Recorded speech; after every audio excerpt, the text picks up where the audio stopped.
everybody, we're live, theoretically, because now YouTube has this new live thing, so I'm assuming we're live. Or if you're watching this later, we're not live. So either way, welcome everybody who is here. Welcome to everybody who's watching this later. I'm going to do meta on you. I see you watching it later, and thank you for your patronage. Well, I guess it's not a Patreon. I don't know if now patronage has to be a Patreon. Whatever. I'm getting hellos from the chat. Hello, Power of the Occult, and hello, John T. Good to see you. So I have collected together some questions. Some of them were on the actual video that I had specified that I wanted to do. I said, guys, leave me some questions here. But apparently, I've done too good at answering people's questions in the other videos where they've left me questions, because I only got a couple of questions there, even though I've been getting questions here and there all over the place on my other videos. So what I did is I went through and grabbed some of the questions from those other videos that I think a lot more people might like the answers to, even though I've already answered them for the individuals who asked them. So I've got the questions from this video, and I got those questions. I'm going to be wrapping those all up together today. And yes, and if there's any questions from the chat, those will also get interruption privileges. So they'll be like, boom, chat gets first priority all the time. So I'll be bouncing between a sheet I have on my screen that has all the questions on it, and I will be bouncing with the chat. So if I miss anything, chat, just start shouting at me in all caps. I see N-Chief and Sienna's here. Hello. I've already got 3 people in the chat. That is 2 more than I expected in the chat. So yes, I feel like a winner today. So before getting into the questions themselves, one thing I want to mention is that Student of Rhythm posted this on the question video I put up. It says, in relation to me having a high-def camera, and I thought it was funny enough that I wanted to share it. It says, I remember an episode of 30 Rock when they had a high-def camera. It was a good one. And I remember that episode too, where each person was like walking in front of the camera, and you could see like all the little things about them. Or I think, oh, I can't remember the character's name yet. The one guy who was like the page or whatever, he walked in front of me, he looked like a Muppet. So I don't know. It was, I am also a fan of 30 Rock. Let's just put it that way. I've got more people joining. Nemo, hi. Oh, this is becoming a regular powwow. I wasn't expecting this. So first set of questions comes from Rel. He left me a good set. I figured I'd start with his because his questions are a little bit more traditional, straightforward, things like that. And I put some of the more heavy questions toward the end. So the first thing that Rel asks is, what are your favorite books? Are there any books or authors on any topic that you think made a lasting difference in your life or your perspective when you read them? And this is, hopefully this doesn't sound too pretentious. I'm going to go really, really old with this one. I'd say the thing, not necessarily a book, but the thing I read that had the greatest impact on my life was Thomas Paine's The Age of Reason. It's from the 1700s. It's about deism. It's from the period of time where these papers were starting to come out about moving away from a more religious view of God and into just a God as a being out there we can't possibly fathom sort of viewpoint. And I was introduced to this when I was in college, in my early years of college, when I was just starting to move away from Christianity. So it was a step I needed. I definitely couldn't go from that to like atheism or something. I didn't go through science to do it. I had read a lot of the Bible and found a bunch of inconsistencies, and I was conflicted about a lot of what I was reading. And the more I was understanding that you couldn't really tell where this had come from, and I was getting down that rabbit hole. And then reading this helped me to kind of move to a place of, okay, let me just broaden it out to, I don't know, but I could still believe in God. And that allowed me to pull away from Christianity the way I needed to. And so even though I've read other things, you know, by various atheists, by various religious thinkers, I've gone into reading different Buddhist things and stuff like that, the one thing I'd say impacted me the hardest would be Thomas Paine's The Age of Reason. And that still seems to resonate to this day. If we're talking specifically about occult books, the book that I recommend the most for people who are into the occult is Peter Carroll's Liber Null and Psychonaut. That is a chaos magic book, and I think that's the most interesting read, especially if you're someone who doesn't want to practice magic. They just want to read something that like screws your mind up as you read it. It's a great read. And then as far as fiction, this might come as a surprise. I would say the book that was most influential on me related to a fiction book is The Color Purple.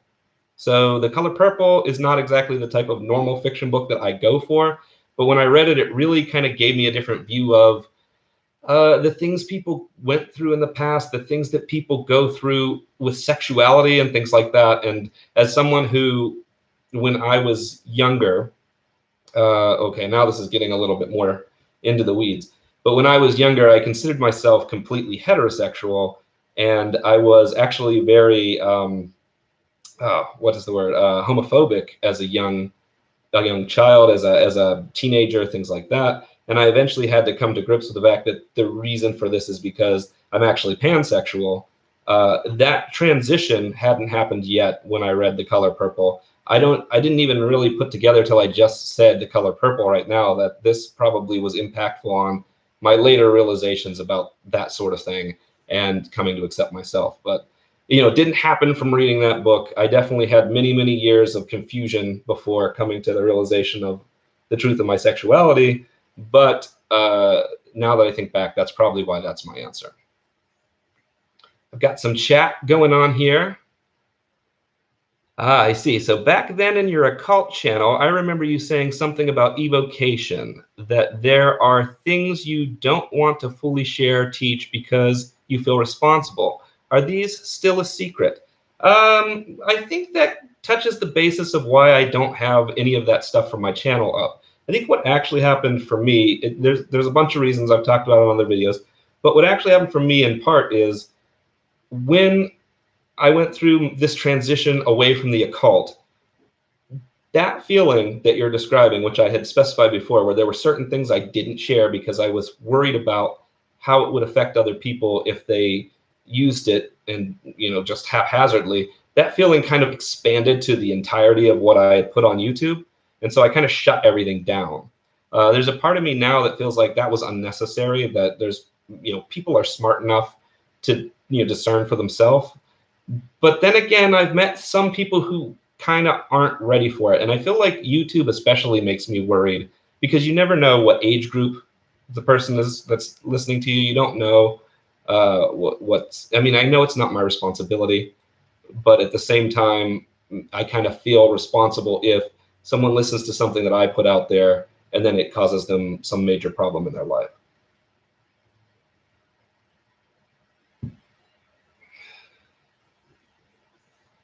Let's see, we've got, how do you explain shutting the door in a trance with what you believe now? I don't believe I ever shut a door while in a trance. I did have doors open or close on me. There's a bunch of stuff I can't explain with what I believe now, and I think that's important to specify.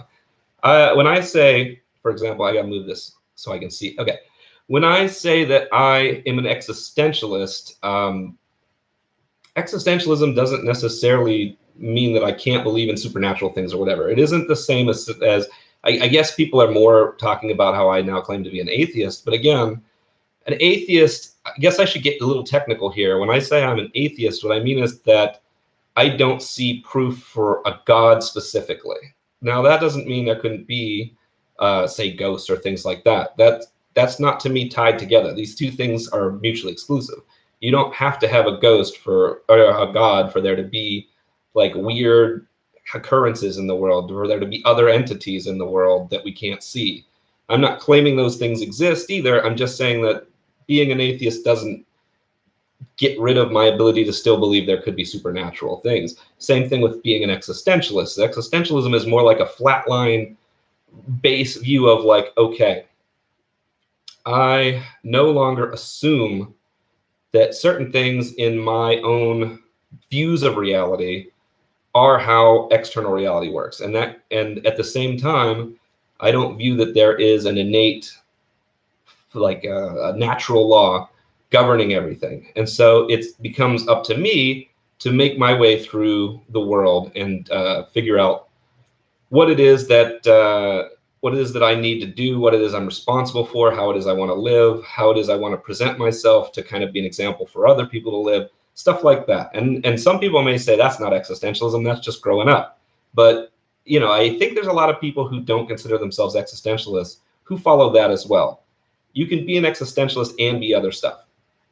So right now, I come across a little more sciencey, but I don't think that necessarily means, you know, I'm not saying when I say I've given up practicing occultism, that doesn't mean that I've given up belief in everything that's out there.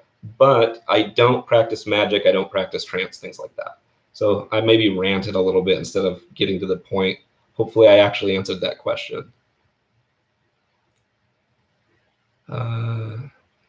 Changes in sexuality in middle age, such fun. Yes, student of rhythm, that is correct. Yes, because I didn't figure it out until very recently, actually.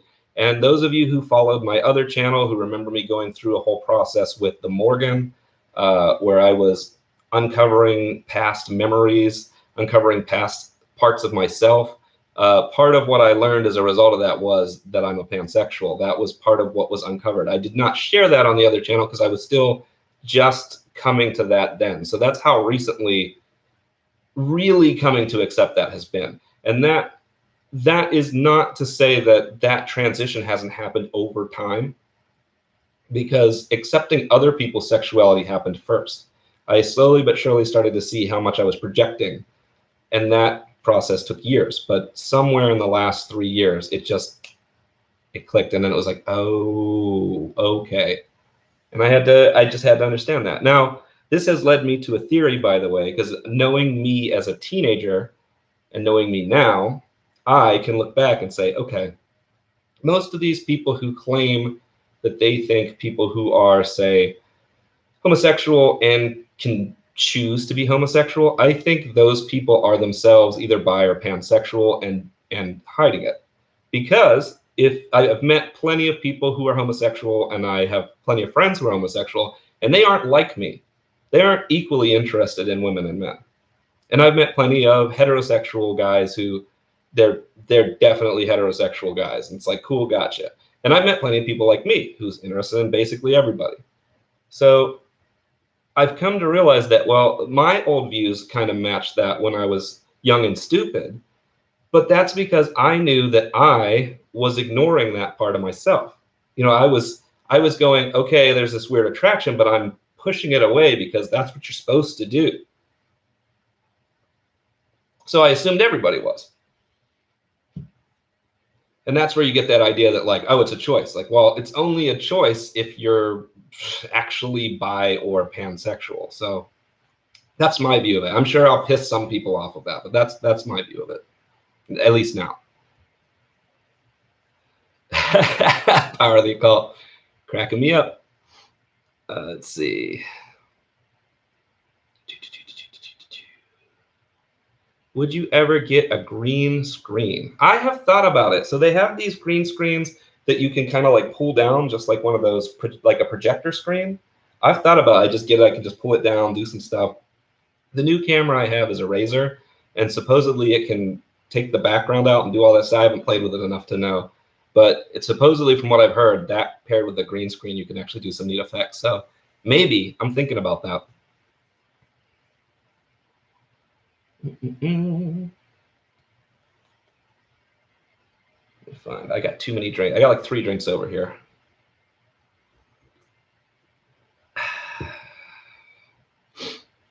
YouTube does have a lot of immature people using it. Yes, that's true. YouTube does have a lot of immature people using it, present company included.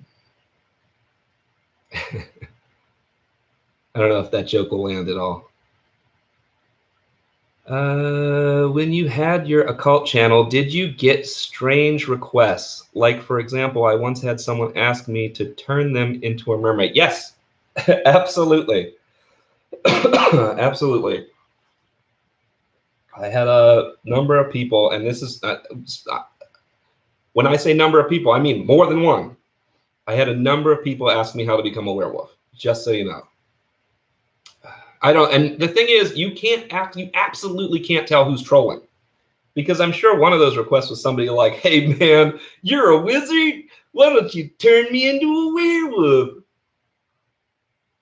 But at the same time, one of those other requests was like, hey man, you're a wizard, turn me into a werewolf. So, you know, I don't know. You can't tell when you're reading it which one is which. So, but that's one that sticks out to me. So when you say turn them into a mermaid, I'm like, yeah, I literally had turned me into a werewolf. So I get it.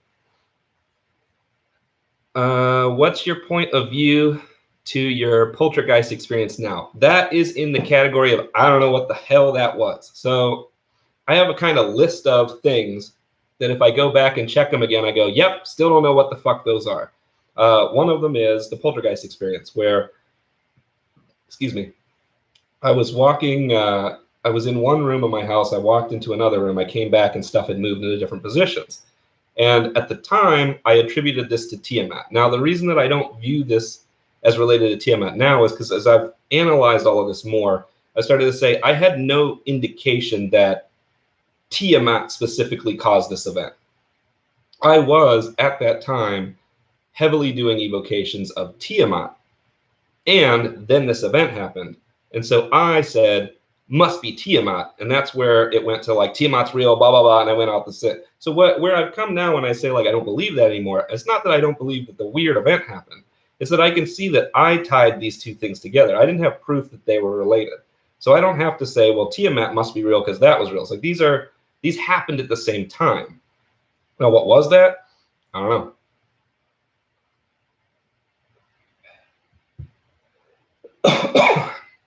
I also had an experience where I had a burner, my incense burner, and I was working with Nurgle, and I was trying to evoke Nurgle, and I was just having trouble, like the trance just wasn't working or something. Things just weren't working the way they normally were. And I was pointing at the incense, and I said, I just like shouted, I was like, Nurgle, come! And as I shouted and pointed, this flame shot up like a column out of the incense and just stayed. It was like, okay, so you have an incense burner. I'm trying to get on the screen. The incense burner is about this big. The flame is shooting up, and it comes up like this high, and it's just in the lip of the incense burner, and it's coming straight up, and it stayed that high. It didn't burn anything around it. It didn't go back down. It just stayed there. And for some reason, because, you know, safety first is not in my mind, I went forward with it and went even deeper in trance, you know, like pulled in by this, just assuming it was Nurgle. And when I finished the trance, and I said thank you and said, thank you, you may go, and came out of the trance, the flame literally at that time went back down into the burner. So this is another one where I'm like, okay. Like in hindsight, I don't know what the fuck that was.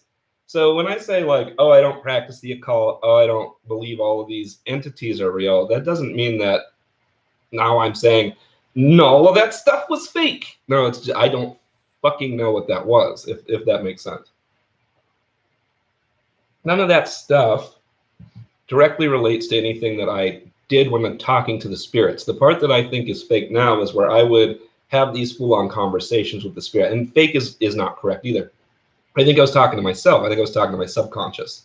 And that has value in and of itself. So when I go back and I look at anything that had been talked about, it all relates directly to me, directly to what I was going through at the time.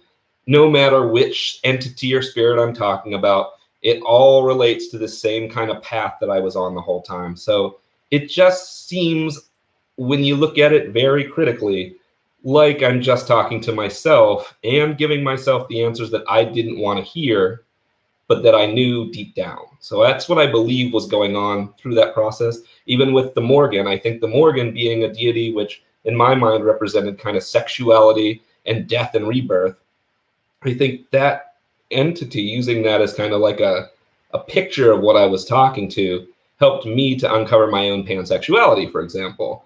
It was just who I needed to think I was talking to get that process going. Now I'm getting behind the chat. Look at this. This is like the old days. Okay, where was I?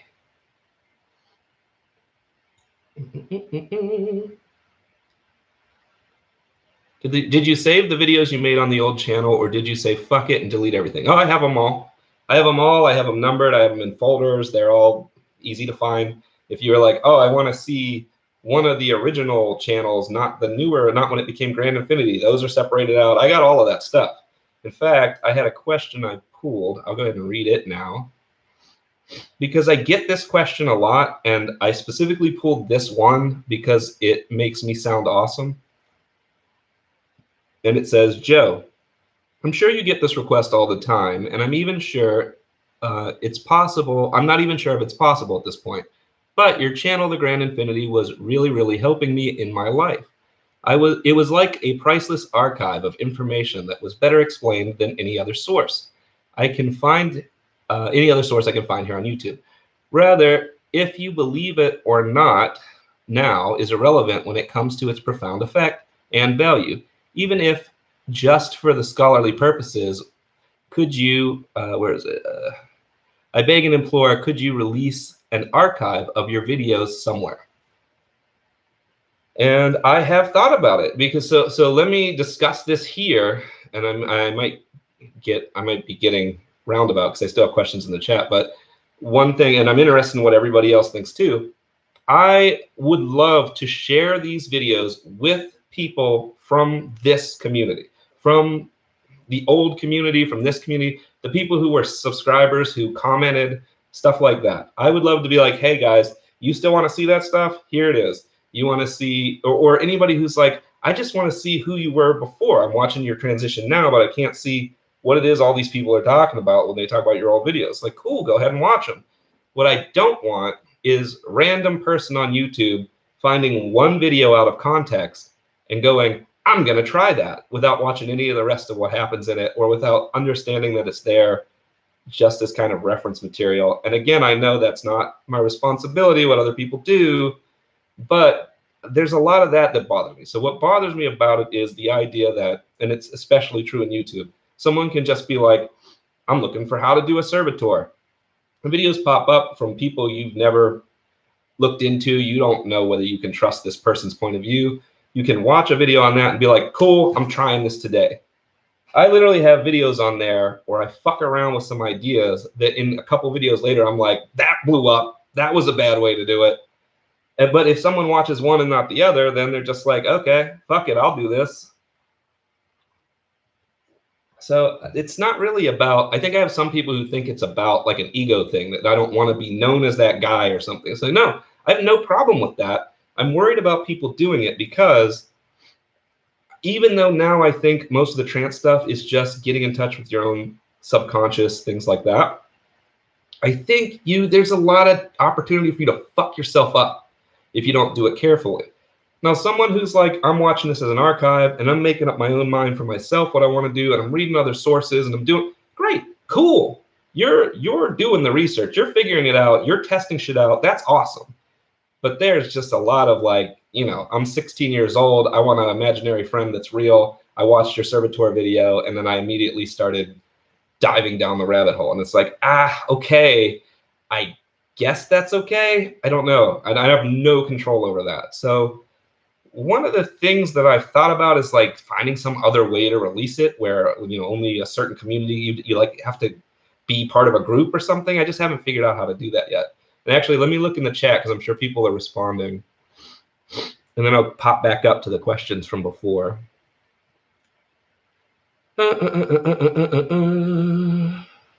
Archive videos on Patreon. That's actually a good suggestion.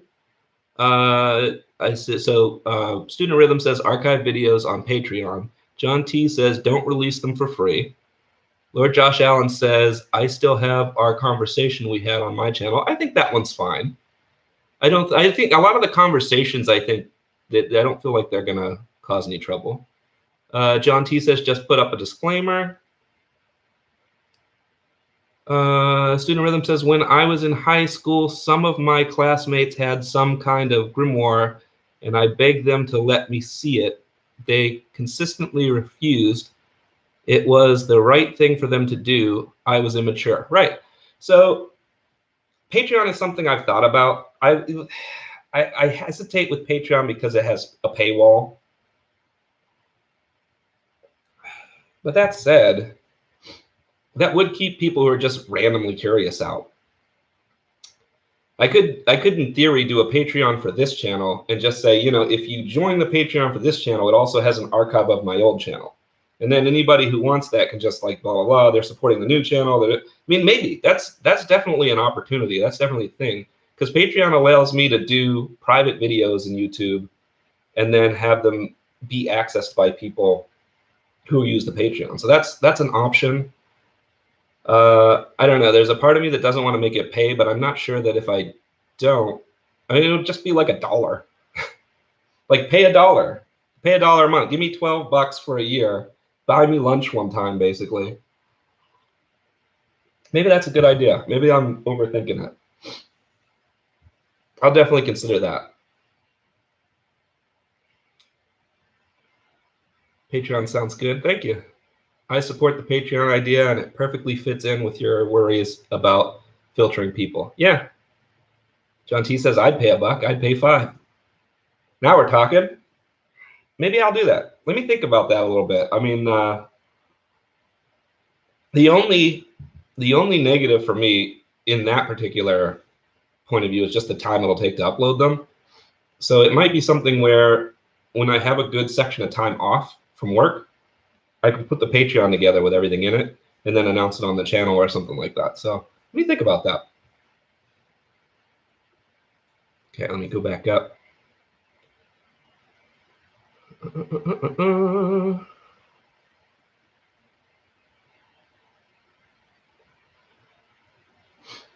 It's good. How far up was I? Did you save the videos? Right. It's good to reflect on how many inner doors I kept firmly and fearfully shut as a teenager. Exactly, student of rhythm. Exactly. I look back at it and that's embarrassing. So I had another question that I pulled. It's loosely related. This is something again from another video. It says the only thing I have a problem with you now making making questionable joke videos with people who you used to have mutual respect for, like Frederick Xavier. One could interpret that as making fun of them because you're now above them, because you've got it all figured out. And all the joke videos here can be interpreted as overtly making a fool of yourself as a form of flagellation after secretly making a fool of yourself in front of your own self and an international audience. Now, I actually like that kind of interpretation. I think it's interesting because I do the same thing when I watch people. I'm like, what is actually going on here? What kind of projection am I watching?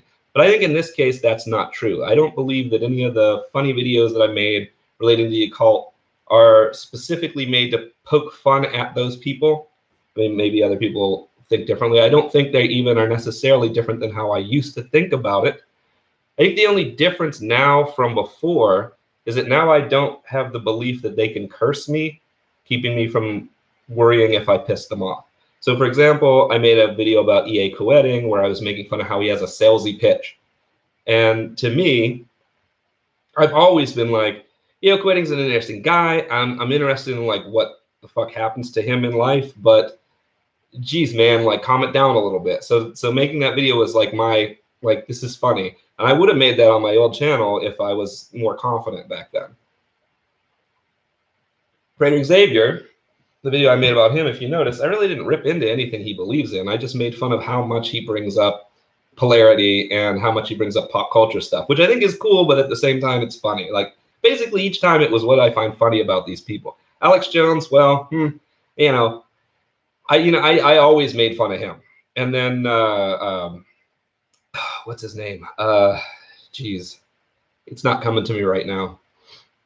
Oh man, I can picture him with the hat on and everything.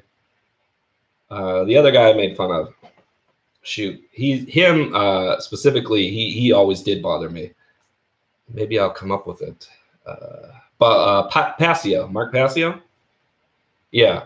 So every time I've ever watched his stuff, he's always ranting about religions. He's always like, religion is bad, religion this, people who only believe in religion are stupid, blah, blah, blah, blah, blah. And then he goes into what he believes, and he's like, we're all from an afterlife, and we come back, and blah, blah, blah, blah. And the thing is, I may agree with his belief, but that's a religion, dude. Like, it always bothers me that he's like, all these people are stupid, I'm going to do the exact same thing. And that's what I called out in that video as well. So for me, none of that was like, the occult is stupid.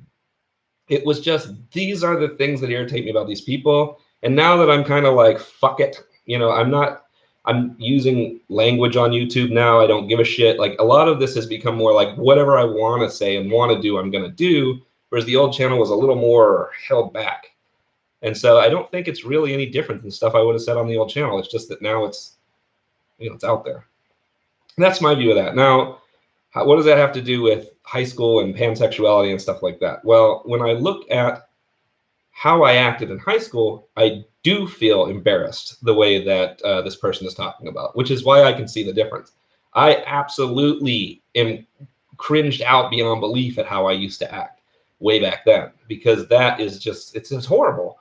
But that's very different. And even that, I'm here admitting how I used to act. So I don't have a fear of people seeing the old content. I don't feel bad about my time in the occult. In fact, I've openly said multiple times, without it, I would be worse off. That process helped me to find me. And I still use a lot of occult practices, just like we've talked about before, just not trance and magic. I need to stop going off on tangents, or I'm never going to actually answer everything. Let's see.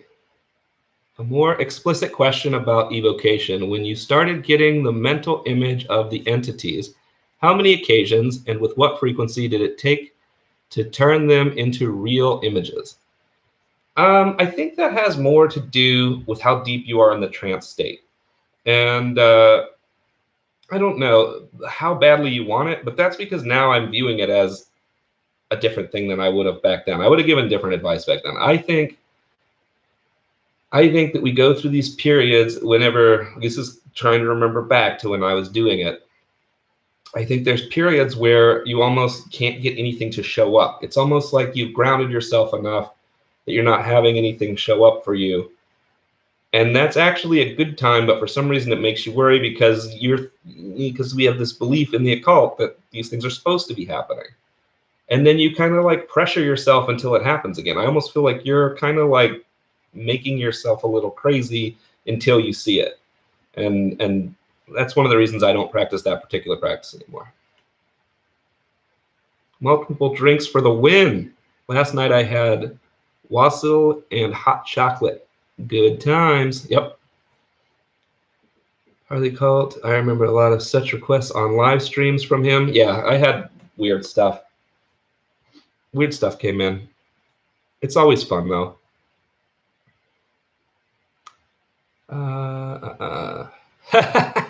Lord Josh says, is that the famous cup of tea? It is. It is. And it still has, geez, it still has tea in it. Same cups. Same person. Also, my other question regarding evocation.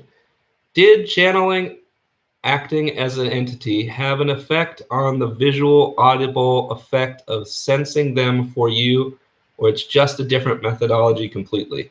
It did. For me, going back to when you were asking about what made it stronger, when I was doing a channeling, it was much, much stronger.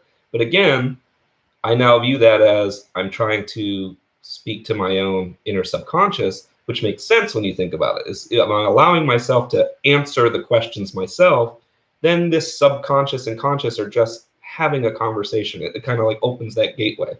I think at the time I had to believe there was a secondary something I was talking to in order to allow that to happen.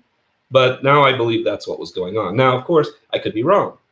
A lot of people tell me it's both, that you've got these entities that influence you, but then you see them through your mind through these visual pictures and stuff. And I was in all of that in the past too. I just have cut that out only because I don't see proof of that.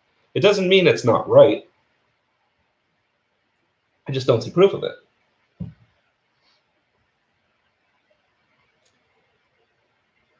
Did we ever talk about Carl Gustav Jung and his active imagination process, the Red Book? I have the Red Book. I don't have it right out here. Maybe it's worth getting.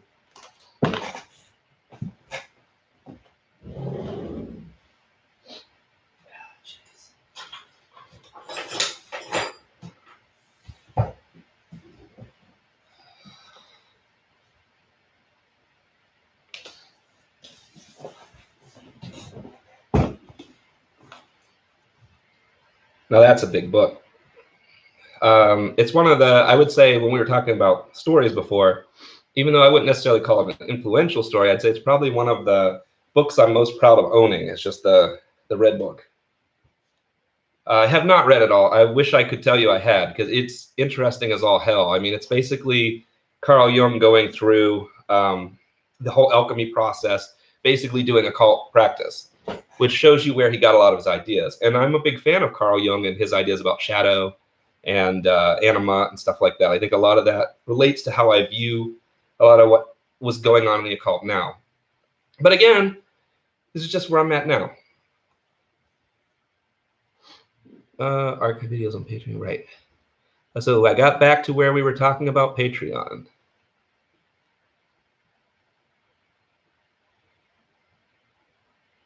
Right. I support the Patreon idea. It perfectly fits in with your worries. Right. Okay. By the way, introduction to ROTA is great. Thank you. ROTA, I have that right here. Oh, no, I got the history of Keldor next to me, but it's an ROTA book.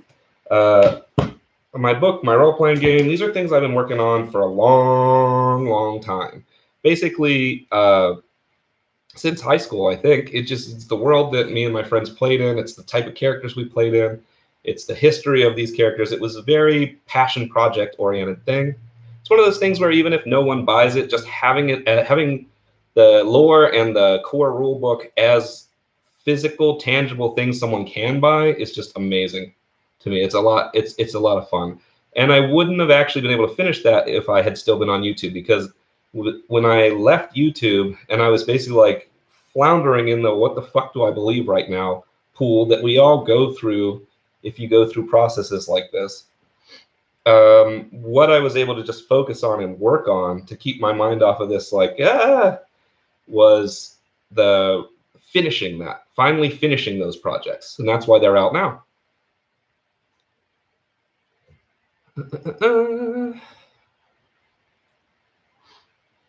I would be glad to support you, even if symbolically with a few dollars.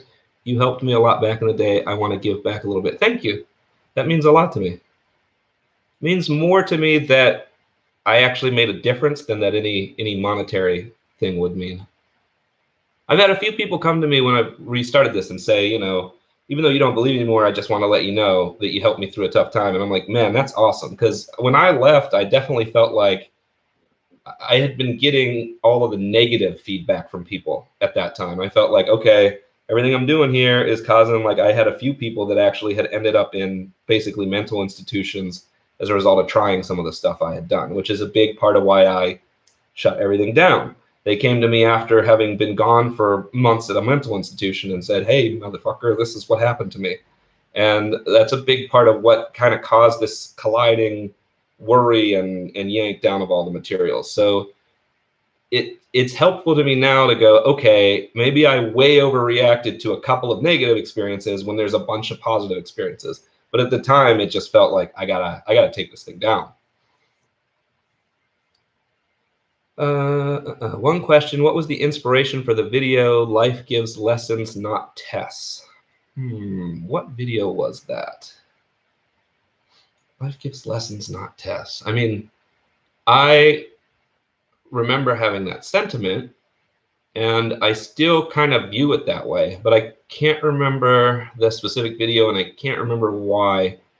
I think a lot of times I would just come up with a realization. I guess what people would call personal gnosis, but I'd come up with something where I go, oh, wait, I've been looking at this the wrong way. And then I would make a video on it. And I think that's what happened there too, because I used to look at a lot of these things as tests, and that helped me from before. So originally I had looked at them as like bad shit happens to people. And then I started looking at them as tests, and it was like, okay, this is kind of like a challenge for me to go through. I still kind of call them challenges now. But then I started looking at them as lessons, because a lesson, you don't necessarily have to win to get something out of a lesson. And that's why I changed it from test to lesson, really. It's just this idea that, like, life is giving you a lesson, is like, okay, I'm going to do whatever I need to do with what's happening and see what I learn from it, as opposed to try to win, try to get the best grade, try to blow it out of the water. It's just a different viewpoint of the same kind of activity. Let's see. John T says, do bundles. That's a good idea. I could start with like the earliest videos because I have them ordered, like in order on my in my stored saved files. I could just start with the earliest ones and just start uploading them. That's a good point. Student of Rhythm, if Freighter Xavier can't take a joke, then my whole life is a lie. Yeah. So when I made the Freighter Xavier one, I specifically, after listening back to it before I even posted it, I specifically had in mind, I thought, if Freighter Xavier hears this, I'm 99% sure he'll find it funny. I was like, I don't think he'll take it personally. I don't think he'll be upset about it. I think he would find it funny. And then the 1% of it, 1% chance that he doesn't, I was like, what if he doesn't, and then he posts something nasty? That would be more hilarious than the video, because the video is about how he's all about polarity or being depolarized. And then if he came in like, hey, asshole, and got mad about it, I'd be like, dude, he's polarized as shit. Like, it would just, the hilarity would ensue. So that was going to be funny no matter what happened. But I honestly believe that he probably, if he even knows it exists, I believe he probably listened to it and was like, okay, whatever, or else he thought it was funny. Power of the Occult says, I still think Freighter is about to Thanos slap you. Maybe. He might click me out of existence. Should be more careful. Bring Reggie. So parody is just good fun. That's how I feel about it too. I don't parody a subject that I don't know anything about, you know? I parody something because it's interesting to me, but then you find funny things about it. So that's, to me, that's kind of where that comes in. It's like a love, but also a ribbing at the same time. Okay. Religion is stupid. The snake people told me so. Yeah. They told me the same thing. Okay. Super Benji 8.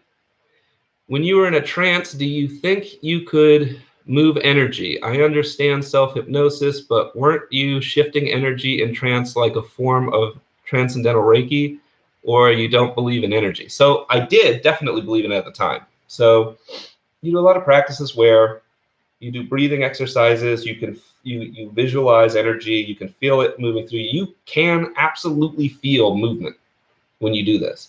And do I know for sure if that movement is energy or if it's just in my mind? No. The only reason that I'm hesitant to say that it's real energy is because of how real and vivid certain things I've done with my mind have felt. And so knowing that some of those weren't real tangible things and yet felt real has made me question things that just feel like they're what I'm doing. Now, is there anything to energy? Maybe. I don't know. I just no longer am like, yes, definitely, because this. I think a lot of what happened is there's a lot of these different things that happen to me that are weird and that happened to me while I was practicing that made me say, these must prove the entirety of what I think is going on. And as I've taken a harder look at it, I said, no, this proves one weird thing. This proves one weird thing. This proves one weird thing. And I was connecting them with what I wanted them to be. And so I've taken all the what I want it to be out and chucked it away. And as a result, now there's just a bunch of weird experiences that are unconnected to one another. So does that mean that I won't eventually find real connections? Maybe, but it's only been a year and a half since I chucked all of that, like, what I wanted to believe shit away and started bare bones looking at it. So maybe one day I'll be like, dude, I found a real connection in this and this and oh yeah, all this stuff. I'm not there yet. Let's see.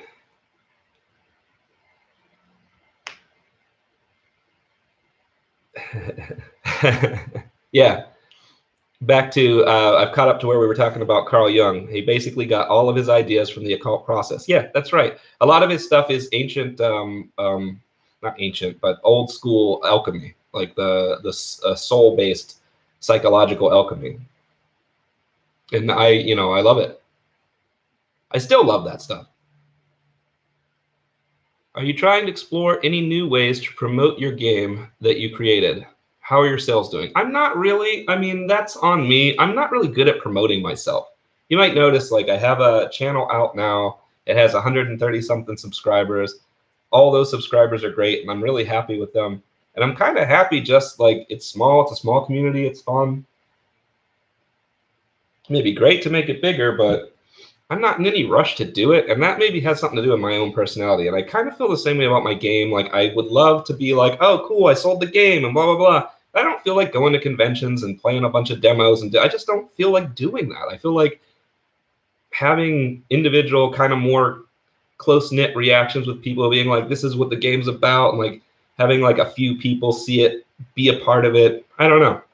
I really can't put my finger on what it is. It's some subconscious part of me that just doesn't want to like push that way.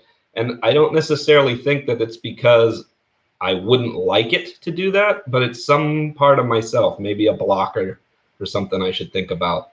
Maybe it's something I'm holding myself back in some way.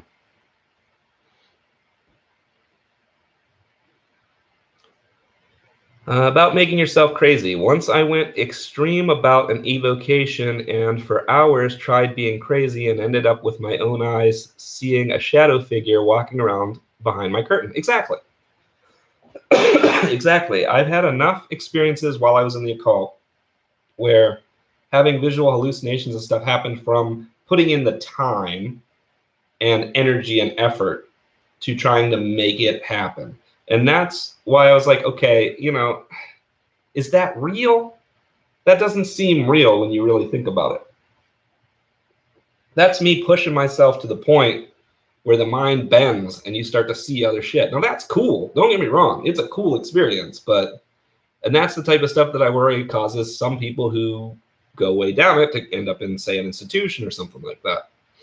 Now, if I was like, oh, I'm just gonna completely look at it as talking to my own subconscious or my own higher self or my own holy guardian angel or whatever word you want to use for it, and I was happy just channeling answers back and forth, then it'd probably be a pretty safe practice for anybody. But I liked going down deep into those rabbit holes all the time, and I don't know. It worries me a little bit. Again, Patreon's a good answer. I like that. I like that answer. Student Rhythm. It's inspirational to see how you've published the ROTA books. Thank you. Thank you. It's one of those things, too, where I think for the longest time I just didn't want to finish it, because if I finished it, I couldn't change it anymore.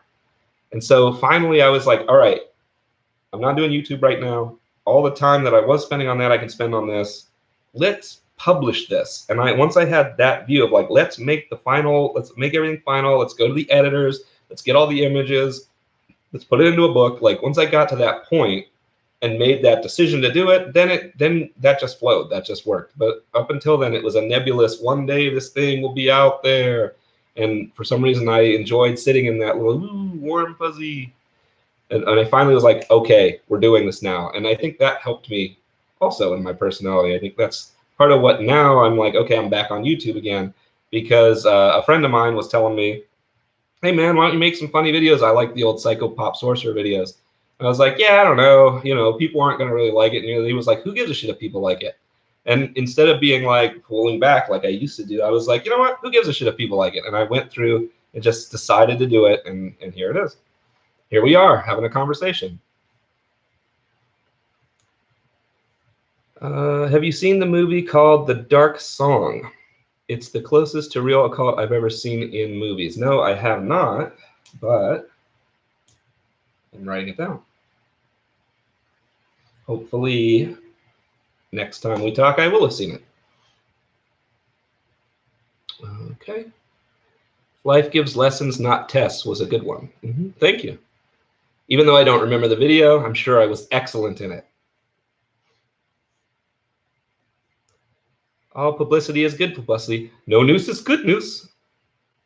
I don't know if anyone knows that reference either. I think most of the crowd that hangs out in my video chat is probably around my age, so probably gets my references, but I'm never entirely sure. Okay. Hater. Welcome. For the occult, if you watch TV, what is your favorite show? Well, I've started binging now. I think like the rest of the world, but sometimes I'm not always just binging Netflix or anything like that. I think right now I'll tell you what I'm watching right now because for some reason I'm always all about whatever I'm watching at the moment. Right now I'm watching Doom Patrol, and it's really good because it's a superhero show, but it really isn't a superhero show. It's a psychological kind of drama show. So I recommend it. Unfortunately, it's not on Netflix or Amazon or any of those. It's on the DC app, and I just bought the Blu-ray because I watched Titans and I liked it. So I said, all right, I'll try Doom Patrol, and then I loved it. Um, More recently, I watched. I'm excited that Expanse is coming back. That's a good show. Um, I watched Carnival Row. I recommend that for anyone who has Amazon Prime. Here's a funny one. It's a cartoon, but I'm a big fan of She-Ra, the remade She-Ra that they've got on Netflix right now. I feel like if anybody out there hasn't seen it and has Netflix, go ahead and give it a look. I might like it more because I'm pansexual, because if you watch it, you're going to be like, okay. I like it a lot. I think it's actually got really good character development.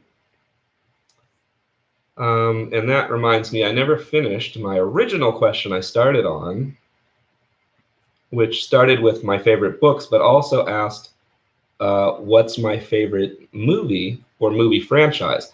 And my two favorite movies would be Spaceballs and The Dark Knight, which, if you combine those two things together, I think you get my personality. And then my favorite movie franchises are Star Wars and Lord of the Rings. Now, why don't I have those also listed as favorite movies is because I don't really consider them necessarily my favorite movies so much as I like the world settings of both of those franchises. And it's, you can have like the Hobbit movies weren't the best movies, but I still enjoyed, the New Zealand plus CG and everything else they did. I still enjoy the world that they put together, and I enjoyed the original books as well. The Hobbit and then the three Lord of the Rings. I never read the Silmarillion, but I've watched some online stuff. And then Star Wars too. There's certain Legends continuity and stuff that I've enjoyed. There's certain video games I've enjoyed. So even though you may have a bad movie here and there, it doesn't ruin it for me because I'm not a hardcore Star Wars fan, but I just like the world. So I just wanted to bring those up. He also had asked what my favorite color is. It's black. It's not just because I'm an edgy cringe lord. It's also because I just find black soothing and calming somehow. To me, a completely dark room is a place to take a nap. It just feels comfortable. And I know that's not how everybody else looks at that color, but that's how I look at it. And he asked me, do I listen to music and what my favorite band or performers are? I do. Right now, all of my favorite bands are probably going to make me sound again like an edgy cringe lord. It's Ghost, AFI, Lacuna Coil, and Rob Zombie. I've actually seen both Ghost and Rob Zombie in concert, and they're excellent. He says, if you had an embarrassing guilty pleasure song or artist, who would it be? And that is definitely Bad Romance by Lady Gaga. And then who or what inspired cringe music? And that is obviously Weird Al, along with my own edgy cringe lord nature. So just wanted to finish answering that one before moving on. Although now it's what, like 40 minutes after I started it. This video is going to be all over the place.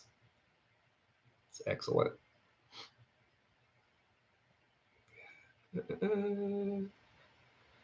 Okay. Friar Pezzo, hi. I watch your channel as well. There's a few people that are subscribed to me where I watch their channel as well, sometimes secretly.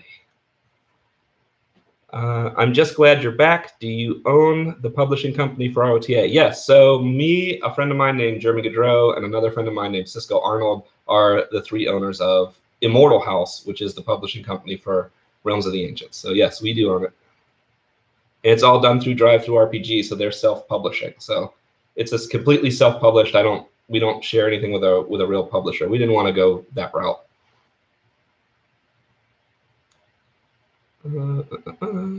Oh yes, and this is interesting. So Student of Rhythm says hi back to Friar Pezzle, and Student of Rhythm is another person whose videos I listen to. So it's like now two different people whose videos I listen to are talking to each other in the chat. That's cool. Recently, Student of Rhythm made a sexuality video I was listening to with some interesting sounds in it, some interesting breathing exercises in it. Okay, Dark Song, 2016, director. Okay. Okay. Thank you, in Chief NCN. 2016. So it's Dark Song from 2016 with director Liam Gavin, because there's more than one movie with that name. Okay, good to know. Thanks for the answer. If you want to answer, it would be interesting to know what was the weirdest, most convincing occult event for you. I have a lot of weird events. The most convincing occult event. I think in the past, what convinced me most was when stuff worked out, because I would do, and anybody who watches Frederick Xavier knows the kind of viewpoint of like, you cast a spell, you're supposed to forget about it, and then it happens later. And now I question that whole process. It seems almost like, it just eventually happens because you've been trying to do it. But at the time, because this comes from a period of, I didn't have my psychology in order. I was definitely in a rough place when I first started in the occult. It gave me a way to kind of like get shit done. And when stuff would work, I was just like, wow, this is real. I didn't ever question the idea of like, well, maybe there's other reasons this is working. And I don't think you necessarily have to question that. I mean, if it works, it works. I just started questioning it when I started going too deep. I think there's plenty of people who keep it on the surface and they're completely fine. But that's what I think was most convincing. The weird stuff that happened to me. So I kept trying to do astral projection, and I would have experiences that felt like I wasn't asleep and wasn't awake. And because that's what they say an astral projection is, I assumed they were real astral projections. Now I just am like, who knows?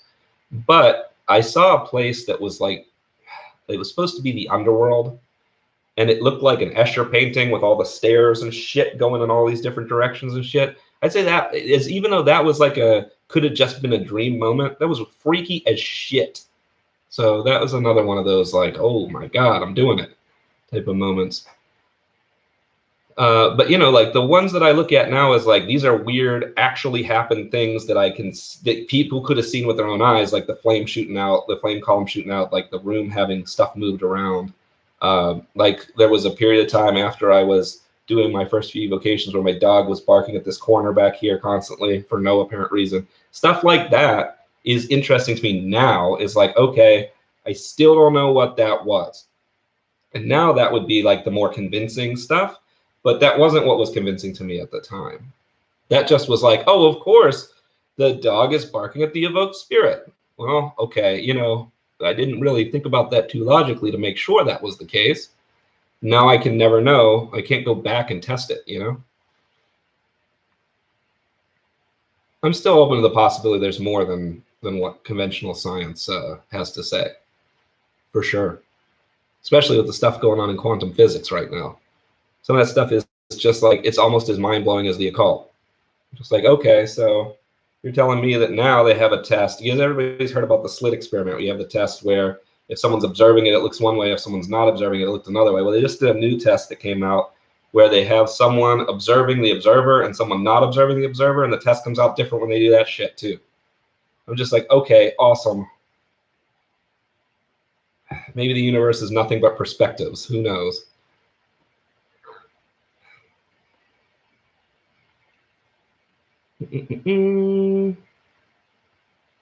Dishonorable Bastards is a good band. Okay, cool. I'll put that down.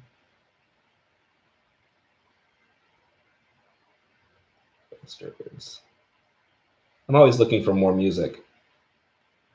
I like to listen to music while I work on things. I get tired of things really quickly, you know. Well, I'll listen to something over and over and over again. I'll crack out on something when it first comes out, and then I'll get tired of it. That's how I work with a lot of things. What does paranormal mean to you? Feeling like joke, I'm bad with sarcasm. Or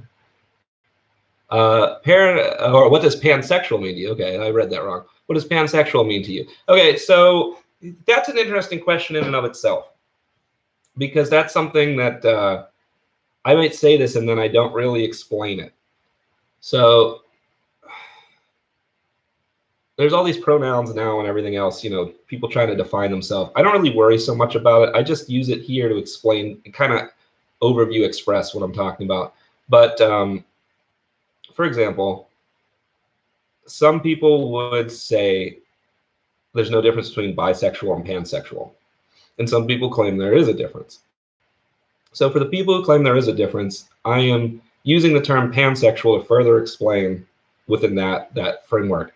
And the view there is that a bisexual person is attracted to both men and women, whereas a pansexual person is attracted to men, women, and trans people.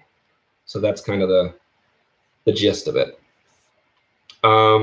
So I'm basically attracted to all other humans, is what it comes down to.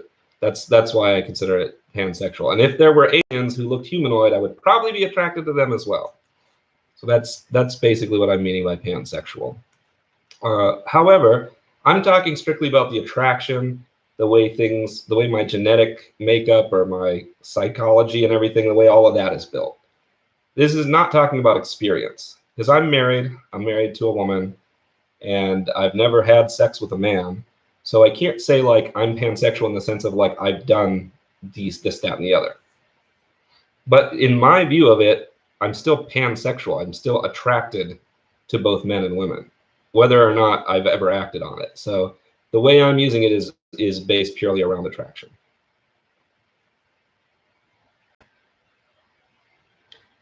Didn't you practically prove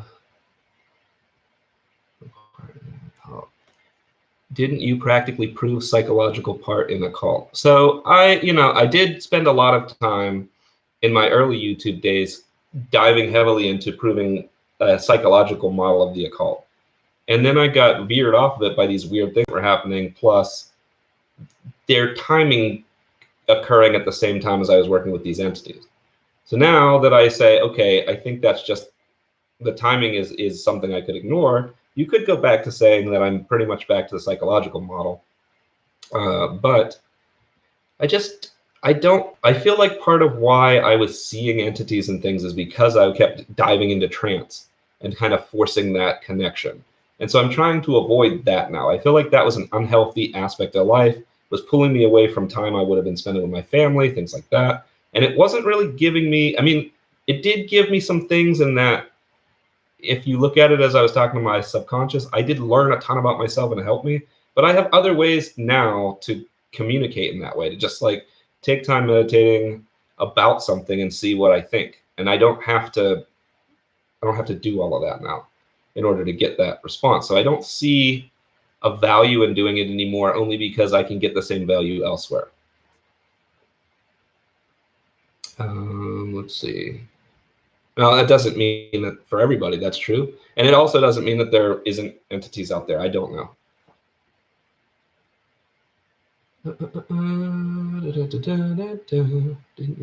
Right. I'm told student of rhythm. Yes, that's the sound effect. I'm told a dark song was based on the Abermelin operation. Ooh, cool. Get a little Aleister Crowley up in here. Looks like another movie goes on my watch list too. Right. Harpezzle, yes, it is, although they are mixing up some expressions in it, but the process is shown pretty close to a real occult ritual. Also, the way things happening, synchronicities, etc. Cool. I definitely want to watch that. Maybe we live in a giant video game and the occult is just us finding out the glitches. Yeah, I've thought of that before too. Or, you know, even the way that stuff doesn't quite work, it kind of matches that. I don't know. I'm still big into the like philosophical side of a lot of this stuff. So the view of like I can only know, I can not know, I can only experience the world through my senses. So I don't know that any of this looks at any, like looks, again, there's no words for this. I can't tell that this room looks the same to you as it does to me, for example. I can't tell that when I hear something, it sounds the same to you. None of that. That part of things is very interesting to me, and that's something the occult digs real deep into. So, you know, the idea that we can only perceive what we're perceiving, and there could be other stuff we don't perceive existing in the space around us, is still something that I'm interested in. I think at the very least, you can prove that with things like radio waves, stuff like that. So there is stuff we don't perceive that's around us. Now, can we stretch it into other stuff? Maybe. I don't know. But I definitely still find that very interesting. It's at least a very good thought experiment. Do you think there is a possibility that everyone is pansexual originally, although I feel pretty closed in my sexuality, but also realize how much effect our psychological conditioning has on us? I don't think so, only because I've met people who just seem they're not resistant to people who are different than them, but they're just not interested. And that is refreshing, but also it's not the experience I had. So I look at them, I'm like, you are different from me, and that's cool. But I really think some people are hardwired different than other people. I gotta run. Okay, catch you later, Friar. Make happy. Yes, that's what Friar Pezzle usually says. Very good. Make happy. Probably call it maybe when someone goes crazy, it's because the devs are messing with their profile to stop them from exploring the truth. Yeah, that goes into like what is it, Gnosticism and everything. That whole idea of like the archons, that works really well when you go into the idea of the world as a video game. It's like, oh, they're the administrators, and then it has a whole different connotation. Then you're like, oh, they're not necessarily evil. It's their job to keep you in the game. I think that's an interesting concept. I mean, again, I don't put a lot of stock into it just because, again, I can't prove it. There's a lot of the change that's happened to me is that I like to think about these things, but at the end of the day, what I've changed now is instead of going, I'm going to dive down the rabbit hole and try to prove this theory and then just like fucking disappear into my own mind for hours. Now I'm going, all right, there's not a way to prove that. It's just an interesting thought. And that's the real difference between me now and then. It doesn't mean that it's not right or it is right. It just means I'm like, okay, I can't prove it in my daily life. If I'm supposed to be in the game, then I might as well treat it as reality. So moving on. I'm waiting for the new magic update, though. Maybe they will add more visible spells. I'm trying to remember what we were talking about. Oh, for the world being magic, being a video game. Still talking about reality being a video game. Just to clarify, I like that. That you actually, I figured it out, and then you clarified right in the same thing. I just didn't read far enough first. Yeah. What are you? Some type of warlock? Visible magic will probably be DLC only. That's how it's going, or it's going to be a loot box. I mean, come on, guys. Obviously, you're going to have to pay for it. Seek help power. Power of the occult. Can we pay for it with our simulated money, though? That's a good question. I'll go back to my list questions over here. This question came in from Astaroth. Do you think a person could be an existentialist and practice occultism under the psychological model? Yes, definitely. I think a person could even be an existentialist and practice it under a spiritual model if they truly do believe that spirits are real. I think it's just a matter of being an existentialist is being 100% honest with yourself on whether you know something or believe something, and that's pretty much it. So if you have experiences that really truly make you believe spirits are real to the point where you're like, I know spirits are real, then you could still be an existentialist and a spiritual practitioner. And if you don't, you could definitely still be an existentialist and a psychological practitioner without problem, for sure. It's one of those things where, like I said, I avoid trance mostly because of my own troubles getting into it. And when I say avoid trance, it doesn't mean I don't do anything. Like, I still do journey work and stuff like that. But now if I'm going to do something where I'm going to be in a trance state, I make sure I'm alone. And I make sure that what I'm doing is just kind of like opening up and seeing what is happening. Like, just, it's like a voyage, just like a journey, instead of trying to cause something to happen in the world. So that's the difference. So again, when I say things like, oh, I don't practice the occult, it's like, I don't practice the occult. Let's put it that. We'll put air quotes on it.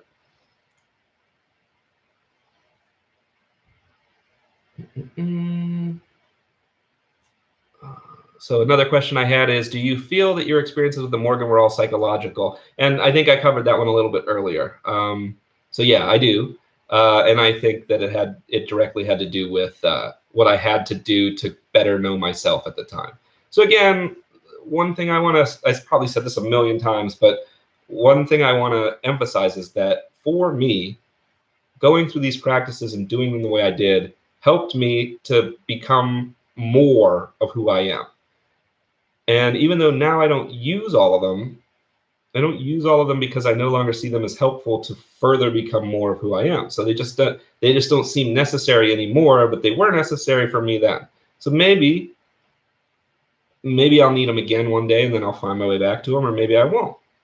But I'm okay with that now. I think in the past I was too caught up on the logical, does it work, doesn't it work, having to prove it, all this stuff. And now I'm more like, you know what, I just don't use it right now. Got some more chat. Okay. Would you ever consider looking into Taoism? I've looked into it very lightly. It's very, to me, very complicated. And I think it's cool that there are people out there who could do things like Taoism, who can do things like, what's his name? Barden. Is it Francis Barden? I'm blanking on his name, but he has all these books about occultism. He was back during like pre-World War II. And when you look at how much commitment you need to do those practices, you have to be someone who really is willing to put that time in. And so there's a lot of times where I look at it, I'm like, would I, at this point, be willing to put in the time to really, truly give it the effort it would need, honestly? And so I don't think I would. But it isn't anything against Taoism. It isn't anything against, say, Francis Barden's methods or anything like that. It's just a matter of when I look at it, I'm like, I probably wouldn't honestly put the time in. So to say like, yeah, I'm trying it, and then to like half-ass it, I think is just insincere. So in honesty, I probably would not try it, but I am interested in what other people's experiences are with it. Astaroth asked a question. She's using modern technology now. Yeah, so the question from Astaroth was from a person named Astaroth. Obviously, you guys know this, but was from a person named Astaroth. But that's funny because Astaroth was originally one of my matrons. So, you know, for all you know, I was just slipping back into it. What practices do you still use? So I made a video on the fundamentals that I think are valuable. And if you watch that video, it's on this channel. It will tell you most of what I still use, which is, you know, the basics of like taking a moment. Man, I did a good job in the video. I had them all written out. So check that video out for most of what I do. I didn't go into there as the things that I didn't want to go down the rabbit hole on purpose, which would be journeying, which would be channeling myself in a way. So like going into not necessarily a trance, but like getting into a quiet space, clearing your mind like you're going into a meditation, but then just asking a question and waiting and seeing what answer you get. So I still do stuff like that. I see it as just talking to my own subconscious. It's when I feel kind of like conflicted about something and I'm like, why? And I found I get good results from that. So And journeying is kind of the same idea. Usually I'll do I don't journey regularly, but I'll do a journey, which again is kind of entering a trance in a completely blacked out area and just seeing what happens. I will do that whenever I'm feeling overly stressed about something or confused, or just like overall there's you get this feeling like something is wrong. Then I'll do that, and usually I'll figure out what was wrong. And similarly, if you go to sleep, sometimes you wake up and you have the answer to your question. This is like a hyper-focused version of that.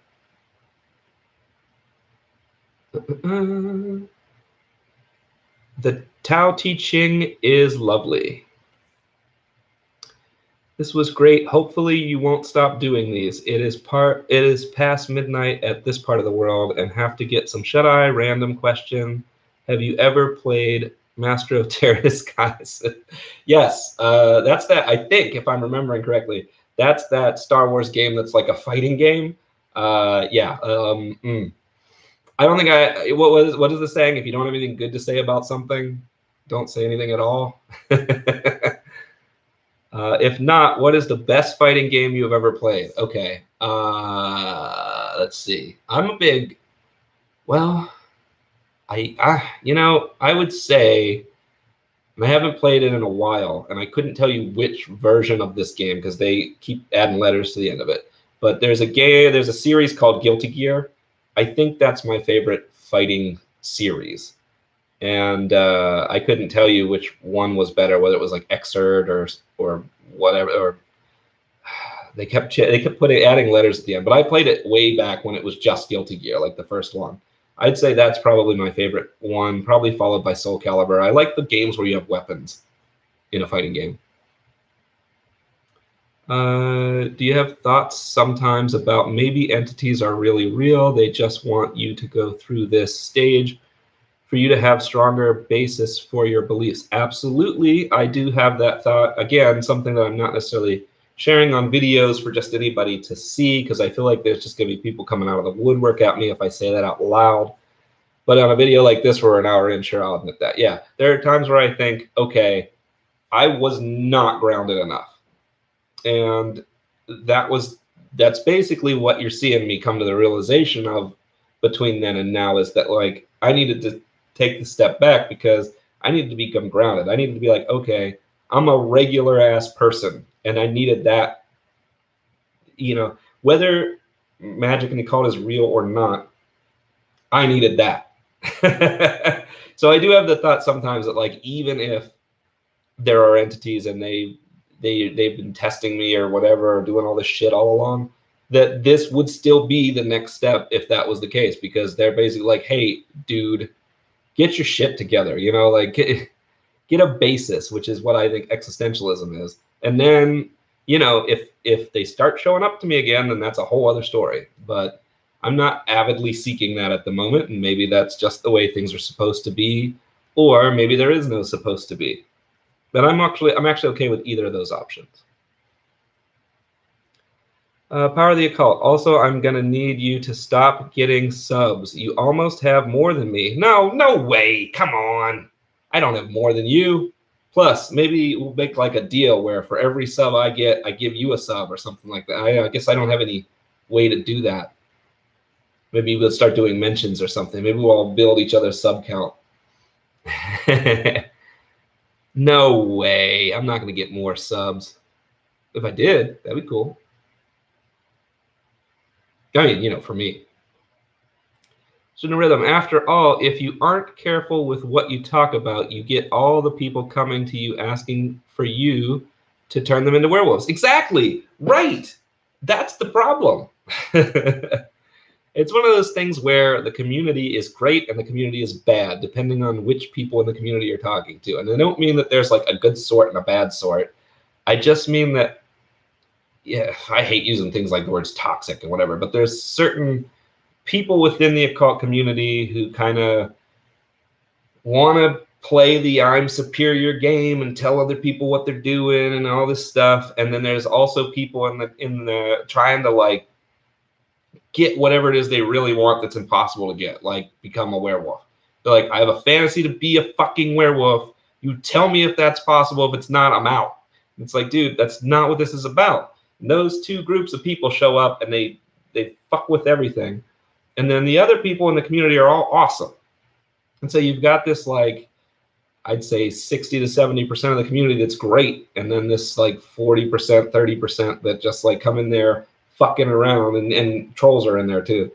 And, you know, whatever. I'm guilty of saying some fucked up shit to people too. Let's not pretend. And sometimes that person who comes in like, I want to be a werewolf, later turns into somebody who grows up a little, matures a little, and becomes a great person. So, you know, it's complicated, but it is part of why I left as well. It's just that, like, the community was crazy. And I don't mean crazy people who study occult. I mean that it was like, I was getting on the Facebook side of it, I was getting questions all the time. I was spending time on Facebook every day.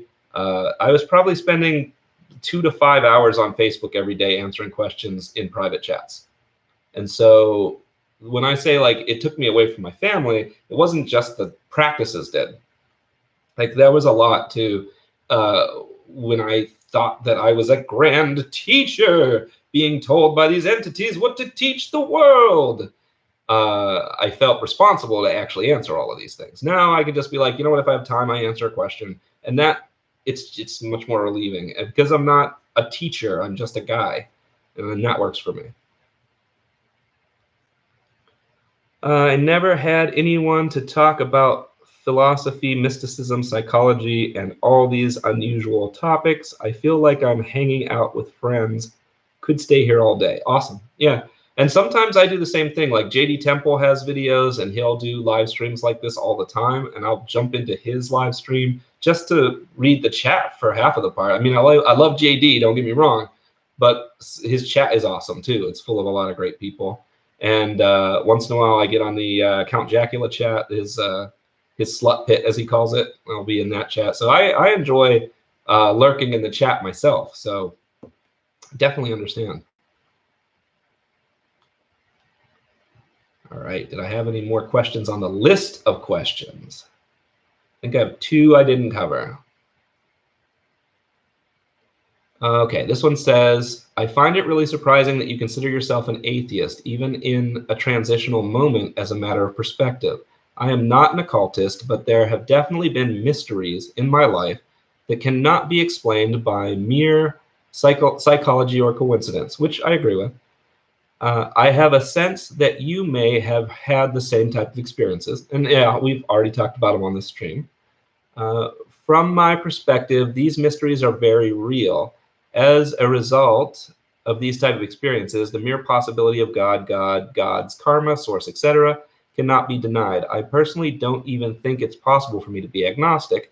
However, I don't feel that in order to gain a greater understanding of these experiences, I must slam them into some type of religious archetype, which I agree with. I mean, if your view of things is that based on your experience that makes the most sense that there is a deity, then cool. As if you're not going to box it up in some religion, even cooler, because that means you and I can still have honest conversations about what could and couldn't be without getting all this dogma in the way. Now, if you're someone who is religious and has a religion, that's cool too. Just as long as you're not one of those very negative type of people. I guess it has nothing to do with the religion either. Like there's people who will come at you and be like, you're going to hell or whatever. Or you know, like we got the Westboro Baptist Church people who will go to people's funerals and picket with the fact that the person is supposedly going to hell or whatever. That type of shit is not helpful to anybody. And I think a lot of people who are Satanists and things, and I have a lot of friends who are Satanists as well, will get caught up on that aspect of the religion and look at the whole religion as that, or the way that the religion affects laws and things like that. And I can get behind them on those things, but in my experience, most people that I meet who are religious aren't those guys. And I even think, you know, there's a lot of atheists who would say, if these people didn't have religion, they wouldn't be this way. I don't think so. I think they would just be like statist or something. They would be like, the law says this, so that, and it would just be, instead of a god, it'd be the law or whatever. I think it's just their personality to be dicks. Like, I don't really think the religion has anything to do with it. That's not what your question was, though. In some strange way, I think this point reinforces your overall conversation. Yeah, I mean, I agree with that. I don't have a problem with, like half of my friends, I would say, well, more than half. I would say probably 80% of my friends are religious in some way. In other words, they at least believe in some kind of a God, or that the universe is God, or something like that. And then it's only about 20% that are self-avowed atheists, things like that. And again, I use the term atheist, but it's kind of loosely agnostic. You know, if something happens tomorrow that proves to me there's a God, I'm not an atheist anymore. So it isn't like hard atheist, grr. It's just that, again, as part of this, like weeding out what I want to believe and what I think is right, I've taken that off the table because it helps me stay in that mindset for now. And who knows, it could change in a week.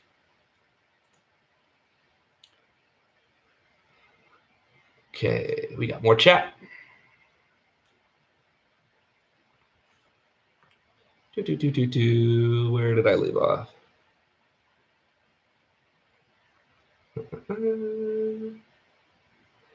You should have Reggie interview a call. A call. Yeah. I don't know. Not sure what you're suggesting, Power of the Occult, but I like to have Reggie interview lots of things. Is a call one of the a YouTuber perhaps? I'll write this down. A call. It's hard to know with YouTuber names, except for mine, because now mine is actually my name. He's in the rhythm. Where do you run? Okay. That's the kind of guy who leaves a lot of comments out there. I love the podcast you had.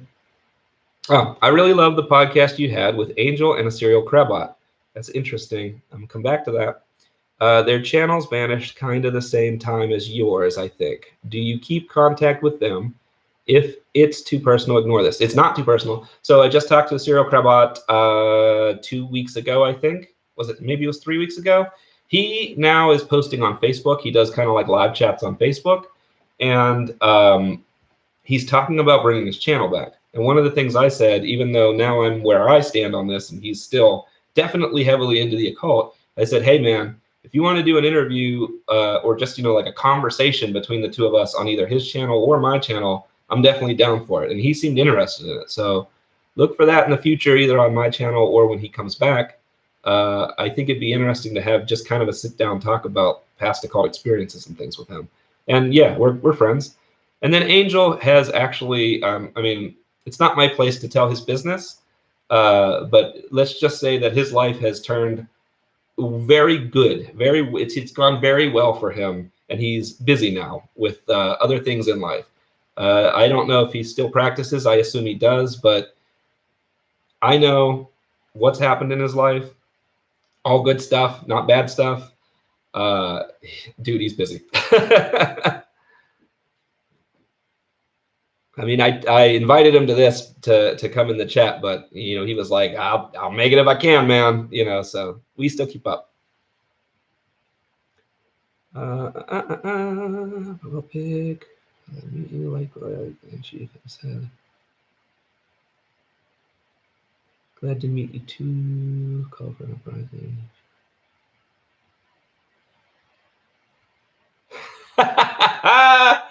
Okay, so his full name is A Call for an Uprising, which sounds awesome in all the wrong ways. Got it? And you say, Power of the Occult says, a call for an uprising. If you don't know him, you're better off. That sounds like someone Reggie does need to interview. Reggie. That will be out next fall. I have a plan for next fall, by the way. Basically, my plan for the channel, if you guys didn't catch this from the Halloween Spooktacular, is that basically every September, October, November timeframe, I'm going to do Reggie and PP and all that stuff. And then they'll keep coming back. It'll be like a seasonal thing. Hopefully, I'm able to keep from doing it until then because I want to keep it there because I think it'll be funnier in smaller doses. But yeah, this gives me someone to look at when I do calls and stuff for that one. Or, not calls, but interviews.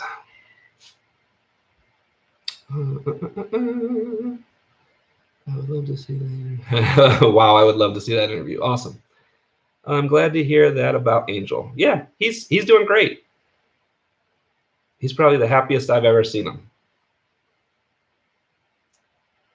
Always worrying when someone vanishes, but good to know it's all right. Like with you two, it turned out to be the case. Yeah, a lot of people disappear for their own reasons. They're either busy or they change their views about something or whatnot. I keep up with Asbjørn Torbol also. He also recently stopped everything that he was doing. He for a while, because he was on the Balg side of thing, Become a Living God, and then he moved from kind of what do you call it, like Vitki Norse magic into more scientific study and view. But he got a lot of heat from the community because he got into this like magic's only in your mind viewpoint. And as he kept trying to go further down that way, I think the drama just finally irritated him to the point where he was like, you know what, I'm taking my practice back out of the spotlight. And so yeah, I've watched a lot of people move from YouTube occultism to out of the spotlight for various reasons. Sometimes it's the hate, sometimes it's personal reasons, sometimes it's just they're busy, sometimes it's like me, they have some weird epiphany and it moves them in a different direction.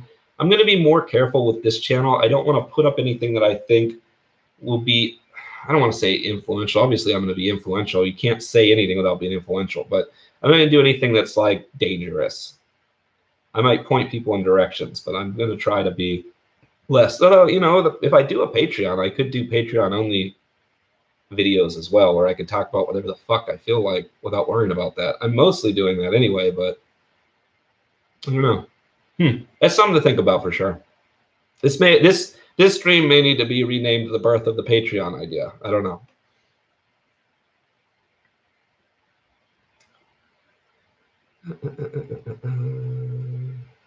PP. Advice for someone that wants to start a YouTube occult channel.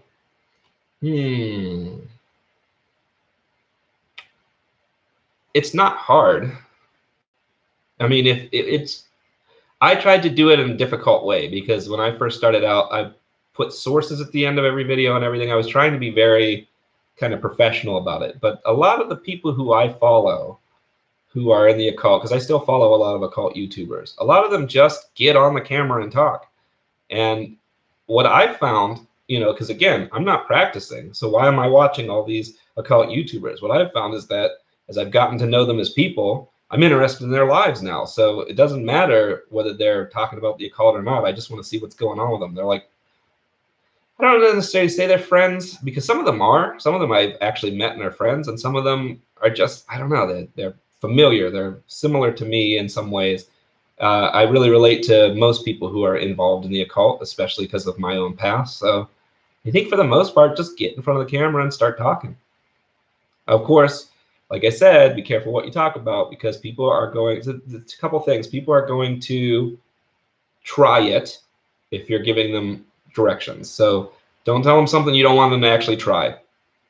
And two, people are going to tell you how the way you're doing it is wrong, whether it is or not, because they got their own methods. They get pissed off.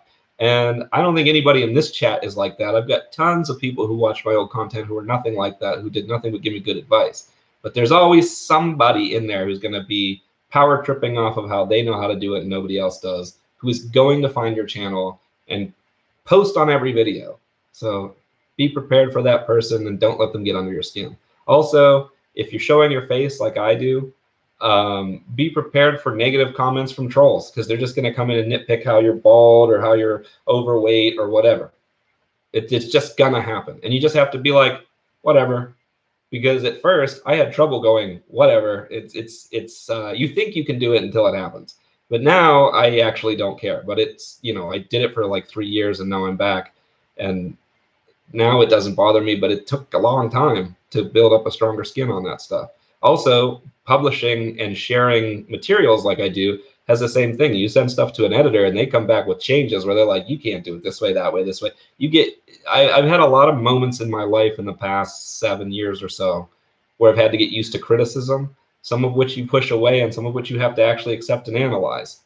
And knowing the difference can be the difference between driving yourself crazy and making yourself better. I guess that's advice for someone making a YouTube, regardless of what it's about. A YouTube channel. The dangerous things are for Patreon. Yes, yeah, I agree with you. That's a cool idea. As soon as I thought about it, I was like, wait, if I can put the old channel stuff on Patreon, I can put the weird shit on Patreon. Yeah, I might have to do this. Power of the Cult goes, you're all wrong. Lucifer told me so. Yeah, that's exactly what it's like. Or, you know, it gets down when you're dealing with like entities, it gets down to shit like this. I describe the way the entity looked to me in my mind. And someone's like, that wasn't really the entity because that entity has red hair. I know because I talk to that entity every day. How do you deal with that? Like, okay. All right. And on the one hand, you're like, I want to just like brush that off. But on the other hand, hey, maybe I am wrong and I'm talking to the wrong entity. And if it was the right one, they would have red hair. You know, I mean, it can get weird. The comment section can get weird. Luckily, I like weird. If you want to make an occult, Power of the Occult says, if you want to make an occult channel, just do it. I waited so long for no reason before making mine. Right. And that's how it was for me too. I waited a while before I made it. I wanted to do it and I waited a while. And then when I did it, even though I took it all down or whatever, I still feel like I would not have progressed in the occult as fast as I did if I didn't suddenly gain access to all of these different thoughts of different people that were answering me in the comments and stuff saying, hey, have you tried this? Did you think of this? Oh, when you say this, what about this thing? And they all kind of pointed me to different books, different thoughts, different ways to do things. I feel like it propelled my path through occultism much faster. It rocketed me forward having the channel. So definitely good. I probably would have spent like 10 more years dicking around before I found myself if I hadn't made the YouTube channel. But like a vampire, I took all the good and then took it away. Let's see. If you want to make an occult channel, just do it right. I did Baneful Magic only once a long time ago when I was kind of immature. Worst occult experience ever. I got an instant headache for 2 days. I imagine the person's head. I imagine the person's head. Laugh out loud. Right. So that's another one. So when we were listing off ones that I can't explain, one of the first ones that convinced me magic was real was when I did Baneful Magic to try to curse somebody, and it absolutely tore my stomach apart. Like I was throwing up in the toilet, throwing up and doing other things in the toilet, just like for 24 hours until I did something to just end the curse.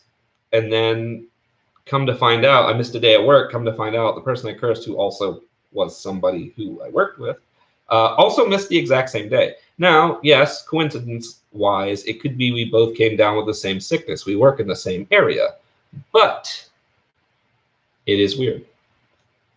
And I found that when I dabbled in Baneful Magic in the early years of my trying the occult, that seemed to happen. I would try it, and it would do bad shit to me. So, interesting. And exactly like what was described here, I was picturing barbed wire wrapping around the stomach. And then, of course, whoop. I mean, yours was a headache, but you were picturing the head. Same idea. What is that? Who knows? Would you call Frater Xavier a friend or just a YouTube acquaintance? I would call him a YouTube acquaintance because I haven't talked to him outside of YouTube. I think for me to call someone a friend, I have to have like had a private message with them somewhere. I have a lot of people, some people even in this chat, where I've had private message conversations with. And even some of the people here in the chat, we've done comments and talked back and forth. I would probably consider friends, especially if we've talked a lot. But Frater Xavier and I've watched every video he's put out, and he mentioned me on his channel, so that's cool. And he's even sent me a message one time warning me about some other channel that was talking about me once. But aside from an occasional like, hey man, check out this thing, we never really had a conversation about anything. So I feel like the only reason I would say like I wouldn't call him a friend isn't because I don't think we would be good friends. We just never did that. I think it'd be interesting to have a conversation with him for sure. Do you still believe in any form of magic, like one can throw energy at another, or are you completely atheist? I still believe that there's weird shit we can do that we don't understand. I don't think you can do a lot of the stuff that most occultists claim to be able to do, like throwing energy at people and things like that. I don't believe in cursing even working that well. I think, and I can't explain why I believe this, so maybe this isn't something I should share, but you know what? We're an hour and 30 minutes in if you made it this far. I think if you don't believe in curses, they don't work on you. I think in order for a curse to really work, you have to be someone susceptible to the curse in some way, shape, or form. Now, I could be wrong. Somebody in the chat's like, I'll curse you right now. And I'm like,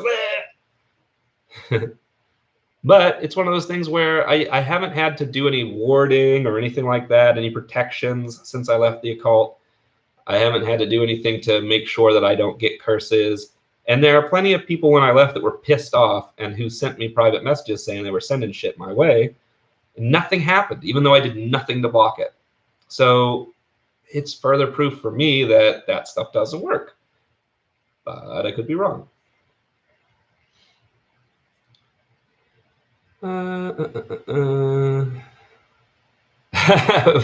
Friar Pezzle comes back. Oh, wow, we're still going. Awesome. Yeah, it's going to be a long one. I had someone, missed it. The chat moved it up before I could read it. Get so pissed off at me because I made a negative review of an occult book they liked. Yeah. So Power of the Occult says, I had someone get so pissed off at me because I made a negative review of an occult book they liked. Right. Exactly. That's the type of shit I'm talking about.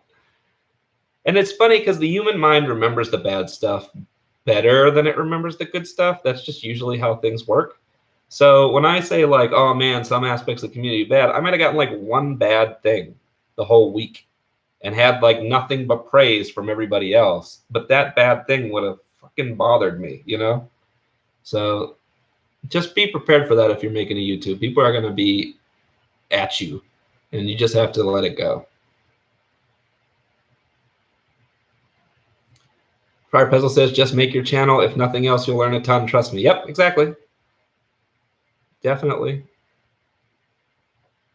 I think Frater Xavier invokes himself for us as a kind of mysterious archetypal magician, which is good for learning. It gives him authority, but a little bit distant at the same time. Right. I don't feel like I really know him. I think that's a better way to put it. When I say that I don't think of us as friends, it's because I don't really feel like I know him.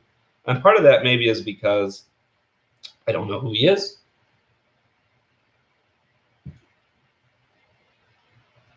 Joe Mama, that's right. That's me. I'm Joe Mama. Which is something it says in the chat for those who are watching this later, because I know that since I'm under 1,000 subs, no one will be able to see the chat. I'm not just yelling Joe Mama randomly into the microphone. Yeah, I'm reading the chat. Learning how to make and use a persona is important for doing YouTube. Yeah, that's true. I mean, I'm not really doing it so much now. I guess I'm throwing a bunch of personas together for different videos, like, you know, PP Sorcerer and stuff like that. But I'm kind of trying to be myself. I guess I'm throwing more energy out when I'm doing things like talking about pickles and shit. But, you know, I'm being more like a little bit more up than I normally would be. But, yeah, for the most part, if you want it to be catchy, a persona can help. Squeeze my anime titties. I like that we got somebody in the chat now asking me to squeeze their anime titties. It's like you know what my Thursday video is going to be.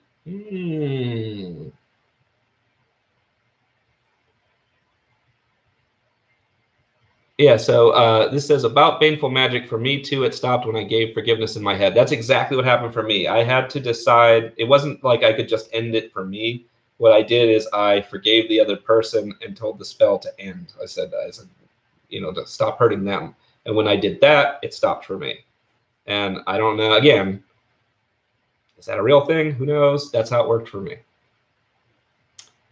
NCN, yes. And it lets him speak from a higher self, I think. That's who Friar Pezzle is, more or less a higher persona, although FP seems to have taken Permanent residence. Yeah, so that is a problem that happens too. That's a good point.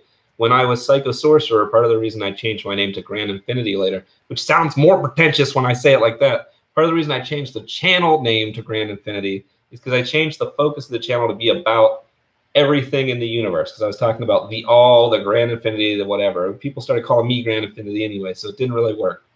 But the reason I changed it is because I started getting this kind of swelled head about it. I was like, I'm the Psycho Sorcerer. I have this clout or whatever. And it's because that persona of the teacher who is Psycho Sorcerer started becoming more, had a bigger grip on me all of a sudden. And that's why I ripped that off and changed it to the Grand Infinity. And then people just started calling me the Grand Infinity, which sounded even more pretentious. So it really did not help me.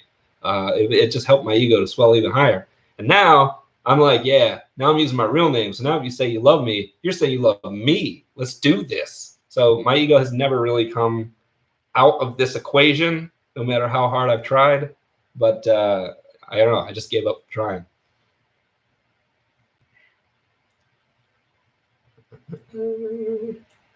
Painful magic is kind of why I feel like new people need to stay away from co-wedding. Nothing against him personally. So you don't mind if I Power of the Occult says, so you don't mind if I curse you? Just kidding. You know, the funny thing about that is, as a test, I wouldn't mind, but in order for it to work, you would have to do it without telling me, because I think that it only works whenever you get in someone's head about it. You'd have to do it without telling me. It'd have to be something that could show up, like in the camera or whatever, like somehow something I could prove, and then I'd have to be like, hey, Power of the Occult, did you do this shit? You know, like we'd have to have some kind of bound set up on that. I don't even know how you would do that experiment without me knowing about it and still be able to find out about it. It's a hard one. Friar Hezel, did you try the Liam Thomas Christopher Kabbalah book? Yeah, that's one of the ones I used to recommend. I went through some of the grades, not all of the grades, and that's because I already was practicing before that. So I guess according to Frederick Xavier, I did it wrong, but yeah, I recommended that book for a lot of people because I thought if you wanted a framework that really worked, that had everything together in one place instead of having to go pick and find for yourself, I felt like it was a good source. Of course, it links you to a ton of fucking other books you have to buy, but that's where a lot of my occult library comes from. And actually, I went to get that other book and my library got opened down there, so whatever. Apparently, I'm leaving it open during the video.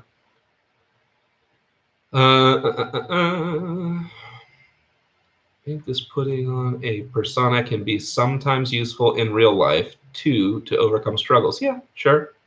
Although in psychology is considered bad usually. So here's the thing about that. If you know you're doing it and you take it back off, using a persona is fine. The problem, and everybody has some degree of persona anyway, but adding a layer of persona can work. Like an actor does it when they take on a role. It doesn't make all actors crazy, although I could hear arguments to the latter. But if you put on a persona for too long and you start to identify as it, that can cause problems. That's what you got to be careful about. So what is your ultimate view of reality? I don't know. I know it's a half-ass answer, but that's basically my answer now is I don't know. Good question. I think part of the reason why now, because people keep asking me about the atheism side of things, part of the reason why now I have become more strict about it, saying like I'm not believing in a God, is because if I leave it up as a question, some part of me goes, maybe there's an afterlife. And then goes down this rabbit hole of like, what should I do to get the best afterlife? Or how do I reincarnate? Or how does this work? And all this other shit. But none of that's proven. And I can't somehow separate out a God from an afterlife. And it's probably something with me. It's like, to me, these two things are tied together. If I want to accept that I don't know that there's an afterlife, I have to also accept that I don't know that there's a God. Because if I assume there's a God, then the afterlife somehow pops back up. And I found that if I leave those out, I start looking at my life as like, what the fuck do I want to do right now? What do I need to do here and now? Who do I want to be? How do I want to affect the world? And it just seems to work easier. It seems to be like, okay, now I'm asking the real questions. Now I'm working on myself directly. instead of adding all this other stuff to it. So that's part of why right now I'm like, cool, atheist, no God, no afterlife, and then scene, like, where am I going from here? Now, it's possible, again, like we're talking about phases, this is a phase in my life that after a year or so of this, I'll have learned whatever it is I needed to learn about this, and then I'll move into some more like agnostic point of view. But for right now, this is where I'm at.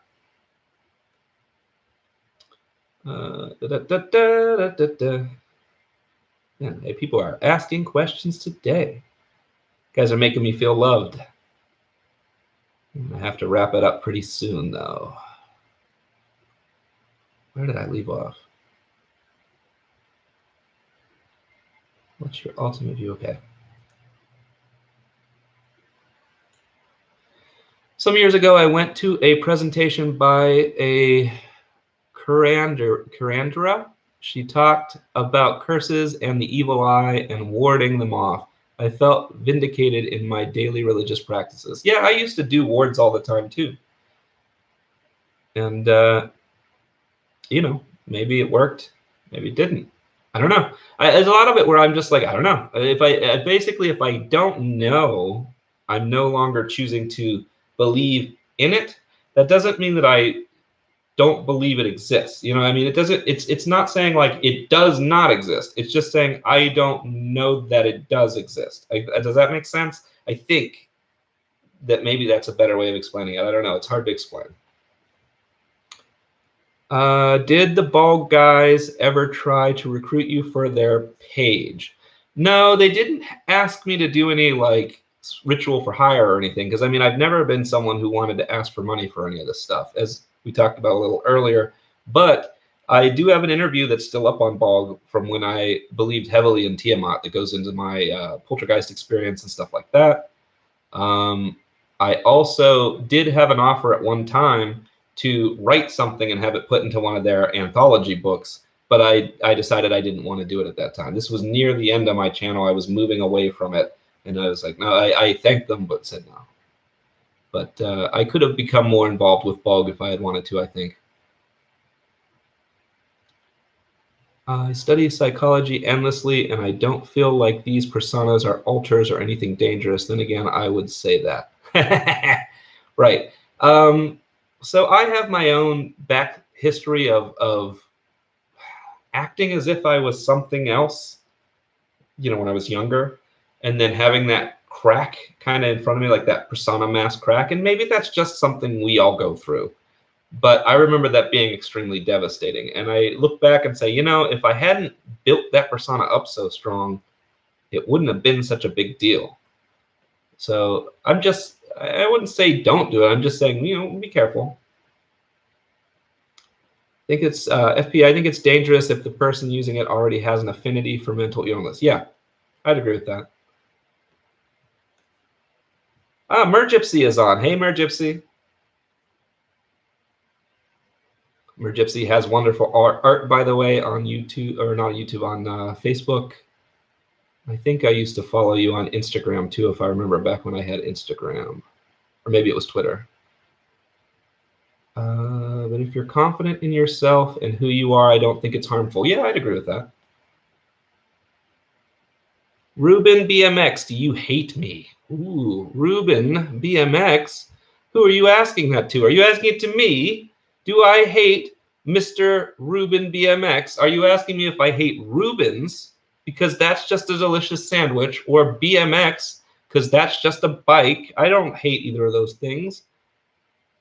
And can I remember who Ruben BMX is without the handle name? That's a good question. I should, apparently. Ugh. Hopefully I didn't insult Ruben BMX. Do I hate Ruben BMX? I'll try to think about that name more. I would love to give you an honest answer. I can't think of anybody that I hate in the first place, but, and I don't know if that's aimed at me or somebody else. For I am not to be crossed. I command the guards of Lorn. I am the hammer. Yes. Good. Emperor Emperor of all realms and spheres would be your next title, Joe. Yeah, exactly. Right. Because I like to go more pretentious each time. I'll be like, you know what? I feel like this persona is affecting my ego too much. So let's go more pretentious. It's absolutely how I feel about it. Surfing and stumbling upon goodness in the moment. Yeah, cool. I like you. So Oscar Archer likes Ruben BMX. Good. So hopefully that's who you were asking, Ruben BMX. Ruben BMX says, do you have friends? I guess no then. I don't like the language though. Oscar says, I don't like the language though. Did you guys have a conversation before that I missed? You hate me. No, I don't know. Oscar says, I like you. I don't like the language though. Is that from Ruben or me? Is Ruben the one that was making the anime titty jokes before? I don't know. I kind of like that though. I've gone down the rabbit hole of the chat. For the occult, are there trolls that these trolls the manifestation of your curse on Joe? Nice. Just get prove it right here. Power of the occult cursed me with trolls. Power of the occult. Where do they come from? I always wonder. Under a bridge, guys. You guys know this. Come on, this is Occult 101. This is basic stuff. No mama B because you're adopted. Oh, let's see. So the chat has turned into a regular YouTube chat at this point, with trolls and all. YouTube, a section that shows anyone going live. Trolls watch that section. Nice. So I can apparently get all the trolls in my audience now too. Subscribe, trolls. Like I said, after the 3 years from the channel I had before, I just ignore the trolls. But I'll still take their subs and their thumbs down. That's fine. Thumbs down still get the video upvoted somehow. I never understood. I never understand that. YouTube has a section that shows anyone going live. Yep. Ba-ba-ba-ba-ba. We love you. Awesome. Thank you, Mer Gypsy. Joe Mama. Joe Mama. That's right. Bog is more about Timothy than EA, as I understand it. Yeah, Timothy was the one that I would have talked to if I was going to get something published. That's correct. Were you pressured to leave the occult by a secret society? Be honest. Angel, Asiro Krabba, Taliesin McKnight, and you all quit YouTube together. There are no coincidences. This is from David Blaine. You're a magician yourself, David Blaine. Because obviously that's your real name. And no, of course there is no secret society. Taliesin became a Catholic priest. I could say much about that. I didn't like his attitude in his final video, so just as well, no Illuminati required. If occult entities are psychological, then please explain UFO alien abductions. They are interdimensional with your psychological model. Please explain why everyone has the same hallucinations. Once again, I don't have a model. I'm not an occult teacher anymore. So I don't have to. Trolls are part of life. That's true. And you could consider half of my videos to be troll videos in the first place. Subscribe, old friend. Yes, subscribe, old friend. I don't have the mask next to me, or I put it on. Subscribe, old friend. Just don't take the bait. Yep. Or take the bait if you want to go down a troll off. I sometimes like a troll off where it's like, okay, they don't know if I'm serious about what I'm saying back to them. And then you're trolling the troll. But that can get crazy. You can lose a day doing that. It's still fun. Hereby banish all these trolls in the name of the Most High. So shall it be, laughing my ass off. Yep, that's how most of my spells worked in the past. I would laugh my ass off, and then I'd realize, this seems crazy. So that's why I named myself Psycho Sorcerer back in the day. And please re-upload your old occult video. So wait a minute, David Blaine is not a troll. He's a real person asking these questions. I thought I had mistaken you for a troll, sir. You saying, please upload your old occult videos. If you don't practice the occult, you shouldn't stop others from doing so. I didn't stop you from practicing. I just stopped providing the resources that I had. Plus, rewind this video and watch it later for information on where you may eventually be able to find those videos, because we talked about that already. Trolls have more problems with themselves than with you. Oh no, now you're describing my life. It's all been my projection the whole time, projecting my insecurities. The trolls are me. Everyone likes titties. I think that's true, John T. I think both men and women enjoy titties, as I have pronounced it here. David Blaine, listen back the first half of the live stream. There has been a discussion about this. Yep, that's true. Recursive troll trolling. Yeah. If your view came back in line with the supernatural and occult, would you make occult YouTube videos? Maybe. Maybe. I would let you know. But would I go back to teaching? Probably not. I think it would just be like a vlog style thing, sort of like Angel used to do, where he would just talk about his experiences. I might talk about my experiences, but I wouldn't teach. It was just too much work. Unstance seems to have erased his collection of your YouTubes. Yeah, and that might be my fault. So I found out Unstance was putting up my YouTube videos, and I kind of came at him like, hey man, dude, what you doing? These are mine. And I don't know if he ever got that, because I emailed him, but I don't know if he ever got that. So I don't know if he took them down because of that, or if YouTube took it down, or if he took it down for other reasons or whatever. What's funny is I got over it before it went down. There was a point where I was like, you know what, whatever. If they're up there, they're up there. And I had kind of gotten over it, and then they disappeared. So I don't know. Maybe Instance can answer, because he is a subscriber here. And I love you, Instance. So don't think I dislike you in any way. I like you. I like what you were trying to do. I like that you had a video up too that was like, where is he now? And I was able to respond to that, and people could hear from me. And that also is part of what made me eventually decide to come back in and do this type of YouTube.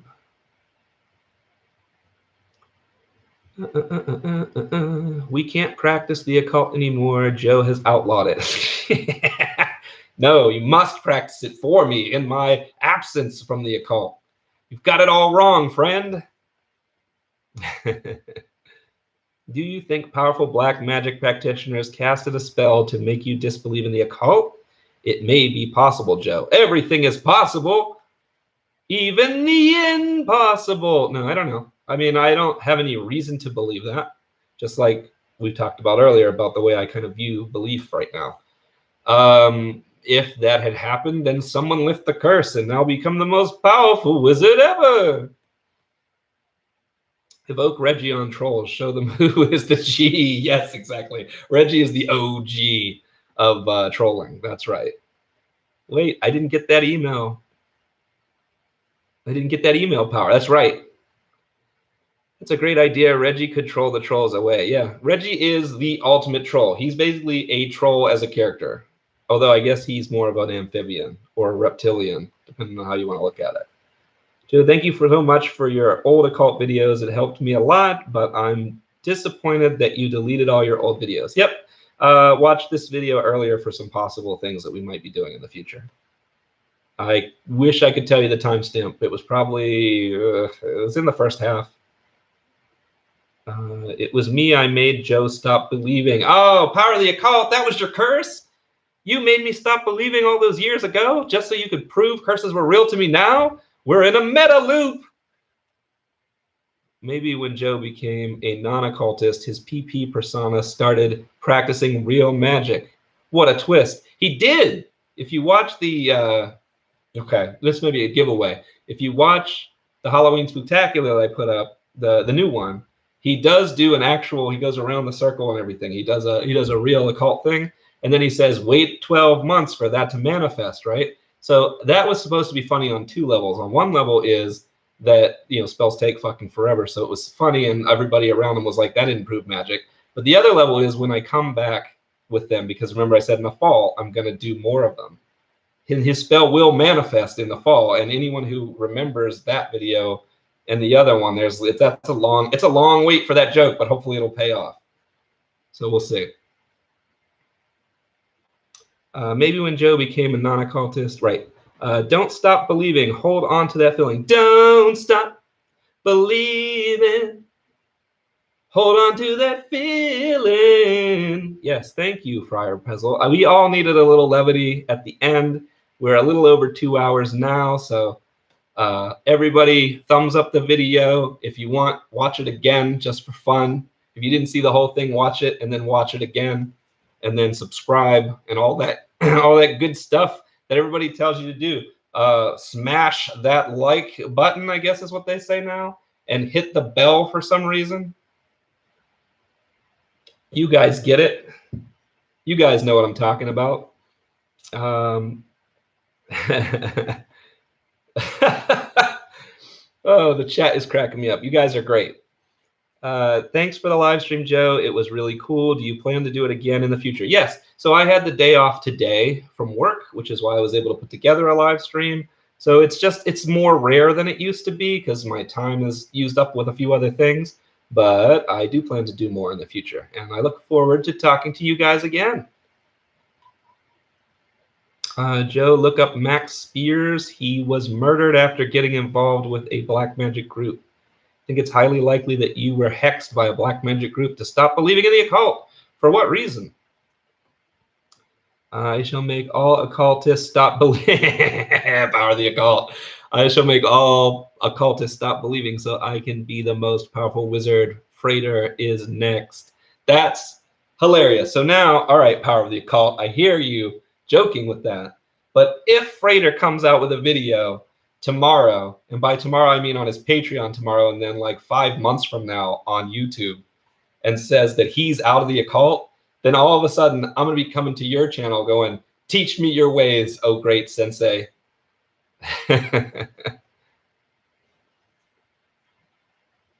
Yes, and Chief says, Power of the Occult, it will be a tough round with EA. That's correct.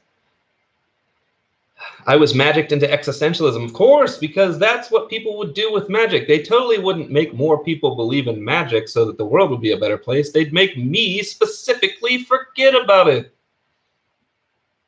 I'm sorry, I'm probably being too hard on David Blaine, which is because your name is David Blaine, I keep picturing David Blaine, which would be hilarious if you really were David Blaine too. You're like, dude, fuck you, I'm David Blaine.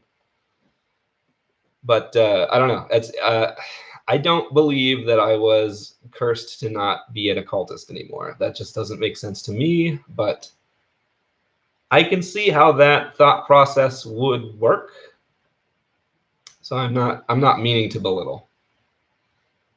Reggie needs a sidekick of his own. Call him Wedgie. No, Reggie has a sidekick. You guys just haven't seen him before. He's on Friar Pezzle's channel. If you guys aren't subscribed to Friar Pezzle's channel, he has his own little guy who is best friends with Reggie on that channel. His name is Frederick.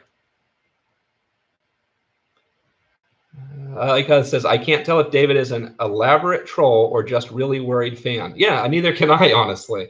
But if he is just a worried fan, then David, I would say go back and rewatch this from the beginning, because a lot of what you're asking me about we've already covered, which is part of why I'm like moving on toward the ending. It's not really to dismiss it. If you are a troll, though, good work. You have fooled at least some of us. All right. It's been fun, everybody. It's been good talking to everybody. Thursday's video is going to be another silly one where it's just the premise is that I'm going to tell everybody how to make a cringy avatar video, the types that are all over YouTube, and I do it by making a cringy avatar video. So that was what I used the rest of my day off doing. And I jokingly have my avatar use the word fam over and over again because I think it's funny when people call everyone fam. But now I keep finding myself using the term fam, so I'm hoping it doesn't become a persona that's becoming a part of me. So we'll see. Maybe if I do start using the word fam in my regular vocabulary, then I am going to blame Power of the Occult, as that is his curse against me. We shall see. Until next time, just like in the old times, safe travels.